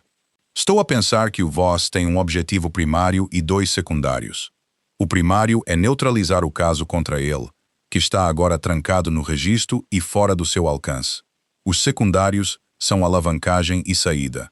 Ele precisa de algo para negociar e precisa de uma rota que não termine numa cela federal." O Elias moveu-se para a mesa e sentou-se. "Se lhe tirarmos as rotas de saída, antes que ele se mova, ele não terá nada. E um homem sem nada para trocar é um homem a tomar decisões desesperadas, que é quando ele se torna visível." "Como é que lhe tiras as saídas?" disse o Roman. "A arquitetura financeira dele. Ele tem vindo a construir contas de contingência há anos através da rede de Shell. Sei disso porque a nossa equipa de contabilidade forense passou 8 meses a rastrear o fluxo de fundos para o caso da Lena. Há 6 contas primárias que identificamos e 3 prováveis secundárias." O Elias olhou para o Roman. "Tu sabes sobre as secundárias." O Roman não disse nada por um momento. "Ele não me disse diretamente sobre elas, mas conheço os métodos dele suficientemente bem para saber onde as colocaria. Então diz-me as instituições. Eu faço as chamadas. Até às 5 horas da manhã, essas contas estarão sinalizadas para todas as unidades de inteligência financeira que tenham jurisdição." A voz do Elias era precisa e sem drama. "Ele acorda sem dinheiro e sem saída. Então deixamo-lo vir ter conosco num terreno que escolhemos." A sala estava quieta. "Ele vai saber que foi o Roman", disse a Naomi. "Sim", disse o Elias. "Esse é o ponto." Ela olhou para o Roman. "Estás disposto a entregar as informações da conta?" O maxilar do Roman estava tenso. Ela sabia o custo que isto lhe trazia. Não o dinheiro. O dinheiro deixara de ser o ponto horas antes, mas o conhecimento estrutural, a arquitetura da vida secreta que ele construíra ao longo de 2 décadas. Entregá-lo significava desistir do último instrumento de alavancagem que tinha, a última informação que o tornava útil para alguém, em vez de apenas um passivo a ser gerido. Ela meteu a mão no bolso do casaco e tirou um pequeno caderno, um caderno físico, de papel, do tipo que não tinha rastro digital, e pôs-no na mesa à frente do Elias. "Todas as contas a que consigo aceder", disse o Roman. "Instituições, números de encaminhamento, os nomes dos intermediários que uso para cada uma delas." Ele retirou a mão do caderno. "Há também um nome na última página, um homem chamado Carver, que acredito ser o contacto externo do Voss para o tipo de operação que ele está a realizar esta noite. Ele já fez 2 trabalhos anteriores para a organização. Se o Voss está a adquirir capacidade física agora, é através do Carver." O Elias abriu o caderno, olhou para a última página. "Preciso da linha direta do Brent. Não confio nele." "Eu não confio na organização dele agora", disse o Elias. "Confio nele. Há uma diferença." Ele olhou para cima. A Naomi tem estado a lê-lo há meses. Ela confia nele. "Isso é suficiente para mim." "Ela é íntegra", disse ela. O Elias assentiu. Levantou-se, pegou no caderno e dirigiu-se para a cozinha para fazer as chamadas, onde o sinal era marginalmente melhor. O Roman e a Naomi ficaram sozinhos na sala com a lâmpada e os 2 rapazes a dormir. Ele olhou para o Daniel por um momento, depois para o Marcos. O seu rosto fez algo privado e complicado que ela escolheu não ver. "Deste nome a um deles, Marcos", disse ele. "Depois do meu pai", disse ela. "Não a ti." "Eu sei." Uma pausa. "Ainda assim", disse ela. "Nada." Ele olhou para ela. "Quando isto acabar", disse ele. E depois parou e recomeçou. "Não te vou pedir nada. Quero que saibas isso. Não vou usar esta noite." Ele pressionou os lábios. "Só quero que saibas que eu entendo o que perdi, não o casamento. Quero dizer, o que eu realmente perdi. Eu entendo-o agora de uma maneira que não entendia quando estava à minha frente." Ela olhou para ele por um longo momento. A lâmpada projetava uma sombra metade do rosto dele. Ele parecia mais velho do que de manhã no casamento, que parecia ter acontecido numa era diferente da história. "Roman, mulher", disse ela. "Vai vigiar à frente." Ele sustentou o olhar dela por mais um segundo. Depois levantou-se e foi até a janela. Ela encostou-se e fechou os olhos, pressionando os dedos nas pálpebras, e existiu durante exatamente 90 segundos, sem gerir nada, ou decidir nada, ou preparar-se para nada. Apenas sentou-se na escuridão do seu próprio crânio e deixou ser o que era. Então o telemóvel dela moveu-se no bolso. Não uma chamada. Uma mensagem de texto de um número que ela não reconhecia, encaminhada através de nada que ela conseguisse identificar. 3 palavras. Eu sei onde. Ela encarou-o.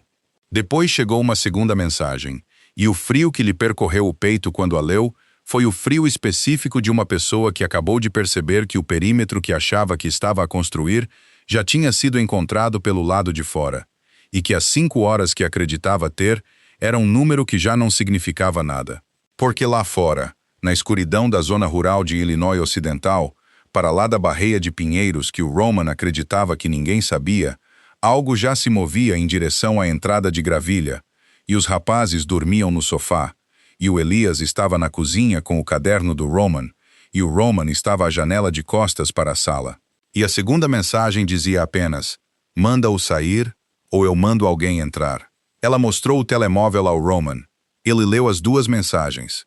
O rosto dele não mudou de forma alguma que alguém que não o conhecesse teria notado. O maxilar dele contraiu-se uma fração, e a respiração dele mudou uma vez, e depois estabilizou-se. Ele devolveu o telemóvel sem falar, e olhou para a janela, para a escuridão para lá do vidro. A barreia de pinheiros, uma massa negra contra um céu ligeiramente mais claro. Sem lua. Quantos? Disse ele. Não sei. O Carver trabalha em pares. Sempre trabalhou. Ele virou-se da janela. 2 no mínimo lá fora. O Voss não estará com eles. Ele não faz o trabalho físico dele. Ele estará perto o suficiente para verificar, mas não no terreno. Então ele está a observar. Sim. Ela foi até a porta da cozinha. O Elias estava à mesa com o caderno do Roman aberto e o telemóvel na orelha, a falar num tom baixo com alguém que ela supôs ser o Brand. Ele viu o rosto dela e parou a meio da frase e disse ao telemóvel, espera, e olhou para ela. Ela mostrou-lhe o ecrã. Ele leu-o. Os olhos dele subiram para os dela e ela viu algo passar por ele. Não pânico. Elias Hawthorne não entrava em pânico, mas algo que atingiu o nível celular. O medo específico de uma pessoa que acabou de perceber que a coisa que mais quer proteger está dentro de um perímetro que já foi violado no sentido informacional, que era o único sentido que importava para os próximos 30 segundos. Brand, disse ele ao telemóvel. Preciso de unidades em... Ele olhou para o Roman. O Roman deu o número da estrada do condado e o identificador da propriedade em 4 segundos, limpo e preciso. O Elias transmitiu-o. Escutou. O rosto dele passou por algo. A que distância? Ele escutou novamente. Mandem-nos avançar agora. Não esperem por autorização. Apenas avancem. Ele pôs o telemóvel na mesa e olhou para ambos. 22 minutos. Talvez 18 se apressarem. Não temos 18 minutos, disse o Roman. Eu sei. Os 3 ficaram na cozinha, na luz inadequada, e no silêncio, e na espera da próxima decisão. A Naomi sentiu isso. A qualidade específica de um momento que estava prestes a exigir algo que ela não tinha terminado de preparar para dar. Ela olhou para a porta que levava à sala da frente. Através dela, ela podia ver a beira do sofá, a dobra da manta sobre o ombro do Marcus, a pequena forma curva das costas do Daniel. Ele disse, manda-o sair, disse ela. A voz dela era firme. Ele quer dizer o Roman. Sim, disse o Roman. Se fores lá para fora, ele tem 2 objetivos, disse o Roman. E a voz dele tinha aquela qualidade direta que assumia quando estava a trabalhar a lógica operacional. A mesma voz que ela tinha ouvido em 4 anos de conversas difíceis em mesas em salas que ela passou 6 anos a tentar esquecer. Alavancagem e saída. Ele precisa de mim como ficha de negociação ou neutralizado. Se eu for neutralizado, o caso contra ele enfraquece. Eu sou a principal testemunha cooperante agora, e sem o meu testemunho, a prova financeira é mais difícil de contextualizar. Ele olhou para ela. Ele não me vai matar imediatamente. Ele precisa de saber o que já entreguei ao gabinete da Lena e se isso pode ser revertido. Ele vai tentar, disse ela. Ele não vai conseguir. Já está no registro. Então o que é que ele tem? Tempo, disse o Roman. Se ele me tiver, ele tem tempo. Suficiente para encontrar uma saída que ainda não existe. Ele olhou para ela e a voz dele baixou um registro. Não mais suave, apenas mais direta. Mas se eu for lá para fora, a atenção dele move-se. Os dois homens dele movem-se. A janela que dá para a parte de trás da casa. Abre? Ela olhou para o Elias. O Elias tinha percorrido a casa quando chegaram. Sim, disse ele. Abre para o quintal lateral, livre até a linha das árvores. O Roman olhou para ela. Tira os rapazes pela parte de trás para as árvores. Fica lá até ouvires os veículos do Brandt na entrada. Ele fez uma pausa. Não voltes para casa até os ouvires, Roman. Naomi, apenas o nome dela, dito da maneira específica que ele o dissera há 4 anos, quando ainda eram um do outro. Não a mandar, não a suplicar. Algo entre os dois que ela nunca encontrara a palavra certa. Eu sei o que te estou a pedir. Estou a pedir-te para confiares em mim com a segurança dos teus filhos, que é a coisa em que menos mereço ser confiado. A voz dele não falhou. Não precisava. Estou a pedir mesmo assim. Ela olhou para ele por 3 segundos completos. Depois virou-se para o Elias. Leva-os, disse ela. O Elias já estava a mover-se em direção à sala da frente. Ela seguiu-o e, juntos na luz fraca da lâmpada, pegaram nos rapazes. O Elias a levantar o Marcos, que se mexeu e emitiu um som de queixa, e a Naomi a pegar no Daniel, que dormia mais pesado do que ela alguma vez esperara, os braços dele a envolverem-lhe o pescoço com a confiança automática do sono profundo. Ela levou-o pela cozinha até a janela traseira, que o Elias já tinha destrancado, e o ar frio de abril entrou, agudo e imediato. O Marcos acordou completamente enquanto Elias o ajudava a passar pela janela. Ele olhou para o quintal escuro e para a linha das árvores e olhou de volta para a mãe com a expressão que tinha quando decidia ser corajoso sobre algo, mesmo que não quisesse. Isto é a parte de emergência? Disse ele. Sim, disse ela. Vais com o Elias. Ficas com o Elias. Não faças barulho. Entendes-me? Ele assentiu. Havia algo no rosto dele demasiado velho para 6 anos. Ela odiou-o e amou-o tanto que era fisicamente desconfortável. O Daniel ainda estava meio adormecido no ombro dela, enquanto ela o passava pela janela para os braços expectantes do Elias. Ele não fez qualquer som. Ela trepou depois deles, e os seus pés tocaram na relva congelada, e o frio atravessou diretamente os seus sapatos. Ela olhou para o Elias. Ele tinha o Marcos pela mão e o Daniel no outro braço. E estava a olhá-la com a expressão que ela conhecia melhor de todas, as suas expressões. Aquela que dizia que ele entendia completamente a situação e tinha feito as pazes com a parte que não conseguia controlar. Vai, disse ela. Ele foi. Ela viu-os atravessar o quintal lateral em direção às árvores. O passo longo do Elias encurtou para acompanhar o Daniel no ombro dele, e ela ficou em pé na parte de trás da quinta e observou até a linha das árvores os engolir, até terem desaparecido na escuridão. E então virou-se e voltou pela janela. O Roman estava à porta da frente. Tinha tirado o casaco. Não tinha nada nas mãos. Parecia, à luz da lâmpada da sala vazia, um homem que tinha resolvido algo dentro de si no tempo que os outros demoraram a sair. Não em paz. Ela nunca usaria essa palavra para Roman Vulov, mas sim, concluído, para lá do ponto de argumentação interna. Ela aproximou-se e ficou ao lado dele. Devias ir com eles, disse ele. Não, Naomi. Eu sou a que construiu o caso. Eu sou a que tem as provas nesse registro, disse ela. Se o Voss vai tentar negociar a sua saída, ele precisa de mim tanto quanto precisa de ti. Ela sustentou o olhar dele. Se eu estiver na casa, ele tem de me considerar. São 2 variáveis em vez de uma. Mais difícil de gerir. Ele olhou para ela por um momento. Algo mudou no rosto dele. Não gratidão. Ele já estava para lá de desempenhar gratidão. Algo mais raro do que isso. Tiveste 6 anos para te tornares outra pessoa, disse ele. E voltaste para isto. Voltei para terminar o que comecei, disse ela. Não por ti. Eu sei, disse ele. Abriu a porta da frente e saiu.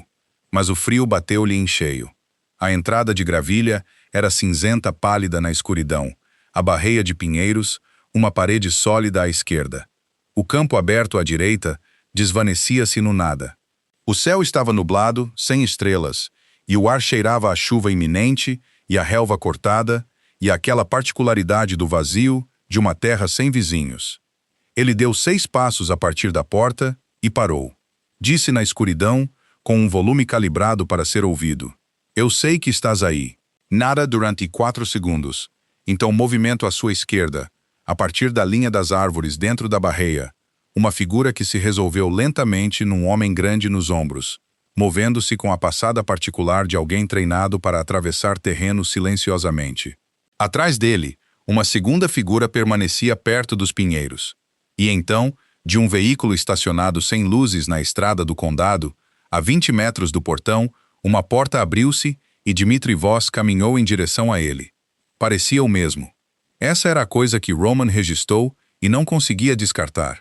Cabelos prateados, bem vestido, mesmo agora, movendo-se com o passo composto e deliberado de um homem que acreditava controlar o passo de tudo à sua volta.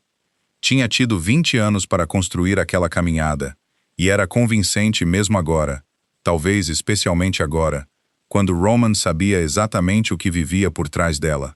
Voss parou a 3 metros de distância. "Roman", disse ele. O calor na sua voz era o mesmo calor que sempre fora. O calor de uma performance tão longa que começara a assemelhar-se à coisa real.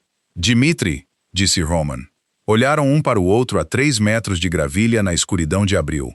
2 homens que tinham construído algo juntos ao longo de 2 décadas e que agora estavam nos destroços disso, às 1 da manhã, numa propriedade que não existia em papel. E a qualidade específica do silêncio entre eles era o silêncio de uma história partilhada que apodrecera na raiz. "Assinaste a declaração", disse Voss. "E o assinei. Foi um erro." "Provavelmente", disse Roman. "Cometi muitos." Voss estudou-o. "Ainda podes sair disto. A declaração não é testemunho. Se te retratares, se disseres ao gabinete da Park que assinaste sob coação, que a Naomi Carter te coagiu." "Não", disse Roman. Uma pausa. "Roman, Dmitri." A voz dele era calma e final. "Para." A compostura do Voss manteve-se. Sempre se manteve. Essa era a sua disciplina particular, a capacidade de absorver reversões sem as expor. "Então o que queres?", disse ele. "Não és do tipo que se atira ao fogo por princípio. Conheço-te demasiado bem para essa história." "Sabes quem eu era?", disse Roman. "Isso não é a mesma coisa." Algo mudou no rosto do Voss. "Fracionário, um recálculo." "Os rapazes", disse Voss. O peito do Roman apertou-se, mas o rosto dele não mostrou nada. "Eu sei deles", disse Voss. "Sei desde esta tarde. 6 anos. Idênticos." Ele fez uma pausa. "Teus, suponho, dado o timing." Ela inclinou a cabeça ligeiramente. "Essa é uma alavancagem que não antecipei. Dou-te isso. Mas é alavancagem. Toca neles", disse Roman. E a voz dele mudou de registro de uma forma que não tinha nada a ver com performance. "E não restará nada de ti. Nem o dinheiro, nem as saídas, nem os contactos, nem os acordos. Eu vou queimar todas as estruturas que construíste até ao chão antes de me levarem, e vou fazê-lo com o suficiente para garantir que não tens nada para negociar.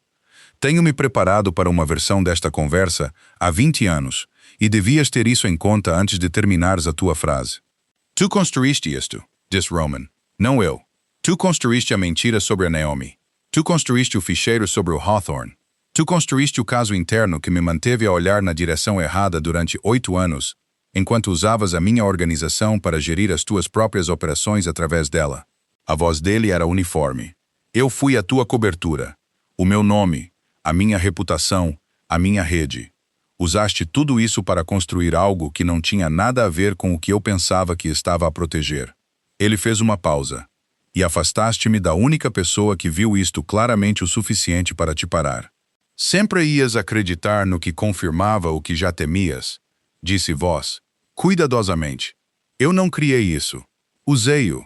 Eu sei", disse Roman. "Isso é comigo. Isso vai ser comigo por muito tempo." Ele fez uma pausa. "Mas acaba aqui." Por trás dele, através da porta aberta da quinta, acendeu-se uma luz na cozinha. Os olhos do Voss foram para lá. O maxilar dele moveu-se. E então a Naomi saiu pela porta da frente. Veio ficar ao lado do Roman, e segurou o telemóvel num ângulo que o Voss pudesse ver. O ecrã mostrava uma chamada ativa, o temporizador a correr, o nome exibido. Brandt, Gabinete do Procurador dos SMEs. Ele tem estado a ouvir durante 4 minutos, disse ela. A voz dela era a voz que usava quando já tinha acabado de ter medo de algo. Tudo o que acabaste de dizer está registrado a nível federal. A referência à alavancagem dos rapazes será particularmente útil. Voss olhou para ela, e o que passou pelo rosto dele naquele momento não foi a compostura, não o calor simulado, não o cálculo. Foi algo mais antigo e menos controlado, algo que esteve por baixo de tudo durante 20 anos.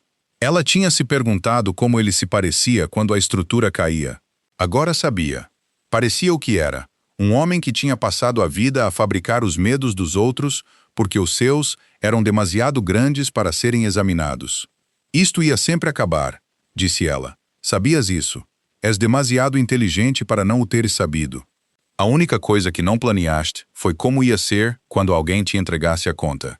A partir da estrada do condado, os faróis, mais de um veículo a mover-se rapidamente, o feixe varrendo a barreia de pinheiros enquanto viravam na entrada, o som de pneus em gravilha, rápido e a aproximar-se. Os 2 homens que tinham emergido da linha das árvores ficaram imóveis. A imobilidade particular de pessoas que acabaram de fazer as contas de uma situação e descobriram que o cálculo estava contra elas. Voss olhou para Roman mais uma vez. O rosto dele estava composto novamente, ou quase composto. A disciplina ainda lá estava. Simplesmente já não significava nada. Deitaste tudo fora, disse ele. Não, disse Roman. Eu desisti. Há uma diferença. O primeiro veículo federal parou a 10 metros de onde estavam. Portas a abrir. Agentes. A voz do Brandt a dar instruções, às quais os 2 homens na linha das árvores responderam, levantando as mãos com a resignada praticidade de profissionais que sabiam quando um jogo estava terminado. Dmitri Voss ficou na entrada de gravilha de uma propriedade que não existia, e olhou para as luzes, e olhou para Roman, e olhou para Naomi, e não disse mais nada, porque não havia mais nada a dizer. Um agente federal alcançou-o em 12 segundos, e as palavras que lhe foram lidas foram as mesmas palavras que Roman tinha lido mais cedo naquele dia, nas ruínas de um casamento, e Voss recebeu-as com as mãos ao lado do corpo, e o rosto arranjado na expressão de um homem a catalogar as suas opções restantes, que eram poucas. Naomi observou-os a levá-lo. Observou tudo até ao veículo, observou a porta fechar-se, e ficou na gravilha no ar frio com Roman ao lado dela, e deixou que terminasse. Brandt dirigiu-se diretamente a ela. Era um homem compacto, na casa dos 40 anos, com um rosto marcado e os olhos de alguém que tinha estado em salas como aquela vezes suficientes para entender que a papelada não era a parte importante. Gravaste antes de te pedir, disse ele. Gravei quando percebi o que ele ia dizer, disse ela. A ligação foi limpa? Foi limpa. Ele olhou para ela com algo que não era bem admiração, mas mais o reconhecimento que um profissional dava a outro quando o trabalho tinha sido feito corretamente em condições difíceis. Preciso de declarações de ambos esta noite, se possível. Sim, disse ela. Ele olhou para Roman. Roman disse que sim. Brandt assentiu e afastou-se para gerir a cena. E Naomi ficou na entrada e olhou para o céu, que começava a mudar na sua borda oriental, pelo mais marginal dos incrementos. Ainda não era luz, nem sequer a promessa de luz. Apenas a sugestão de que a escuridão não era permanente. Tirou o telemóvel e ligou para o Elias. Ele atendeu à primeira campainha. Ouvi os veículos. Está feito, disse ela. Voss está detido. Uma pausa, breve, do tipo que continha coisas que ainda não tinham palavras. Os rapazes estão bem. O Marcos adormeceu encostado a uma árvore. Não tenho a certeza de como. Ela quase riu. Saiu como algo mais. Não um soluço, não bem, mas da mesma família. Pressionou a mão sobre a boca por um segundo e depois tirou-a. Voltem para cá, disse ela. Está frio. As declarações levaram 3 horas. Sentaram-se em salas separadas. Naomi na cozinha da quinta, Roman na sala da frente. Agentes do Brandt a moverem-se entre eles, com a exaustividade sistemática de pessoas que entendiam que a qualidade da documentação nas próximas 6 horas determinaria a qualidade de todos os processos legais nos próximos 3 anos. Naomi passou por tudo. Os anos de casamento, as provas que tinha reunido, a decisão de sair, os 6 anos a construir o caso por fora, o encontro com Lena Park, o casamento, o apartamento na Superior, a quinta, as mensagens de telemóvel, a gravação. Foi minuciosa e precisa, e não fez comentários nem representou. Apenas lhes deu os factos registrados, facto a facto, na ordem em que tinham acontecido. E quando fizeram perguntas de seguimento, respondeu-lhes com a mesma qualidade de atenção. O Elias sentou-se do lado de fora da porta da cozinha com os rapazes, que tinham acordado completamente quando voltaram para dentro, e que estavam agora num estado de excitação específico de crianças muito novas que tinham tido uma aventura que não compreendiam totalmente e a estavam a processar através de uma campanha sustentada de perguntas. Ela conseguia ouvir a voz do Marcus através da porta, não as palavras, apenas a cadência, o registro operacional implacável de um rapaz de 6 anos a tentar entender uma situação, e as respostas baixas e pacientes do Elias. E o som daquilo era o som de algo que ela tinha protegido durante 6 anos e quase perdera esta noite, e que ainda estava ali. Ela terminou a sua declaração às 4h47 da manhã. Saiu da cozinha, e o Elias olhou para ela a partir do sofá onde estava sentado com o Daniel a dormir no colo dele e o Marcus encostado ao braço dele, acordado e arregalado. Elias olhou para o rosto dela e leu-o como sempre lia o rosto dela, completamente e sem pedir mais do que ela estava a mostrar. Feito, disse ela. Ele assentiu. Sentou-se ao lado do Marcus e pôs o braço à volta dele, e ele encostou-se a ela com a totalidade das crianças pequenas. Sem reserva, sem representação, apenas o peso total de si mesmo contra o lado dela. Mãe, disse ele. Sim. O homem que estava lá fora vai voltar? Não, disse ela. Ele não vai voltar. Marcus pensou nisso por um momento, na maneira minuciosa com que pensava nas coisas. O pai fez com que ele fosse embora? Ela ficou imóvel por um segundo. Olhou para o Elias por cima da cabeça do Marcus. O rosto do Elias estava muito cuidadoso. O Elias ajudou, disse ela. O outro homem, o que veio conosco, a voz do Marcus era factual, uma criança a relatar uma observação. Ele foi lá para fora e depois vieram os polícias, por isso ele fez com que viessem. Ela não respondeu imediatamente. Olhou para o topo da cabeça dele, o cabelo curto familiar, a curva do crânio, e sentiu a complexidade total do que os próximos anos exigiriam dela pousar nos seus ombros como um peso físico, não insuportável, mas real. Ajudou, disse ela finalmente. Sim, Marcus assentiu, aparentemente satisfeito com essa contabilidade, e voltou a olhar para a sala. O Roman saiu às 5h15. 2 agentes do Branch levaram-no. Seria formalmente processado no edifício federal. A cooperação voluntária entraria para o registro. A primeira de muitas sessões com o gabinete da Lena Park começaria às 9 da manhã. Ele tinha entregado o caderno. Tinha entregue as informações da conta, os nomes, os registros da propriedade, o historial operacional de 20 anos. Não tinha guardado nada, o que o Branch tinha notado com a expressão específica de alguém que se sentara em frente a muitas pessoas na posição do Roman, e raramente vira isto ser feito desta maneira. Ellie veio à porta antes de sair. Naomi estava em pé na porta da cozinha, de braços cruzados, a olhar para o céu pela janela traseira, a começar a ceder à primeira evidência pálida do luto. Ouviu-o parar atrás dela, e ela virou-se. Ele parecia exausto, de uma forma que não tinha nada a ver com a hora. O tipo de exaustão que vinha de uma longa estrutura interna, finalmente a desmoronar-se. Todo aquele peso antes sustentado pela tensão, agora deitado onde caíra. Vou contar tudo, disse ele. Por muito tempo que leve, por muito que custe. Eu sei, disse ela sobre os gêmeos. Ele parou. Não vou fazer reclamação. Quero que saibas isso. O que quer que eu seja para eles, se é que sou algo, é uma conversa para daqui a anos, quando forem velhos o suficiente para a terem nos seus próprios termos. Ele fez uma pausa. Não te vou tirar nada. Não tenho o direito. Ela olhou para ele. A luz cinzenta inicial que entrava pela janela, ele era simplesmente um homem. Não a coisa que amara, não a coisa de que fugira, Não a figura que carregara durante 6 anos na arquitetura da sua raiva.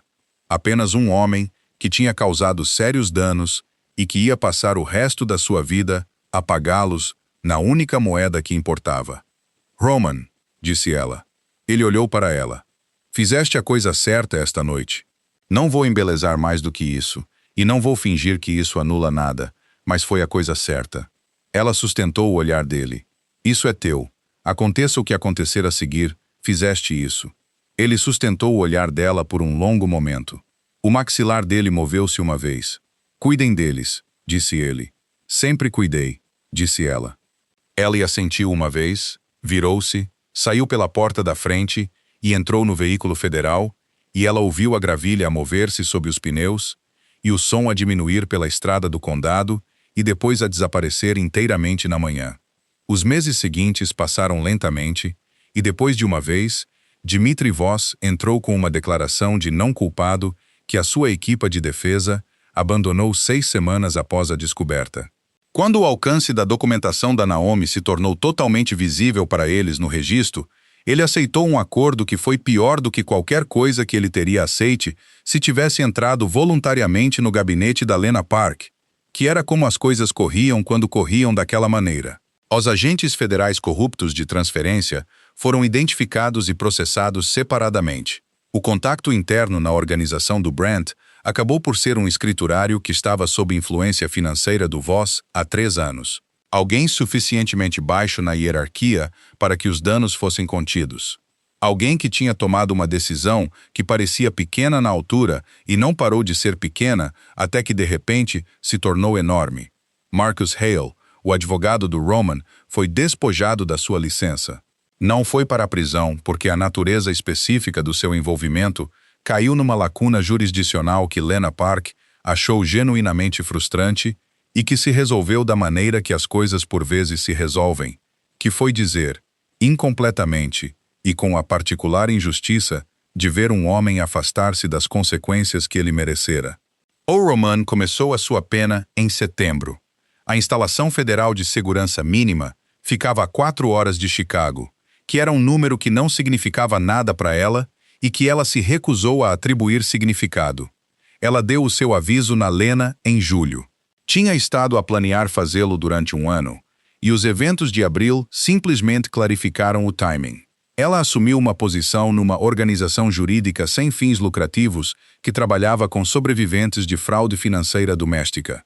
Sem usar o seu nome publicamente, sem tirar partido da história, apenas fazendo o trabalho, que era a única versão de tudo isto que lhe parecia honesta.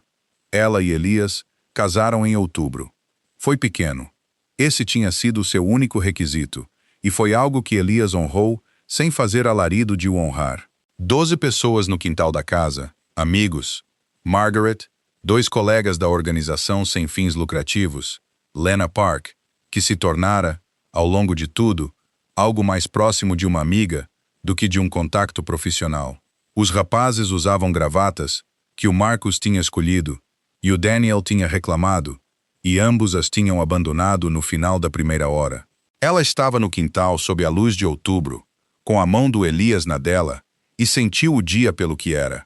Não uma conclusão, não um triunfo, apenas um dia que pertencia inteiramente à vida que ela construíra do nada, com as suas próprias mãos e as suas próprias decisões, e que não tinha sombra nela que ela não tivesse escolhido.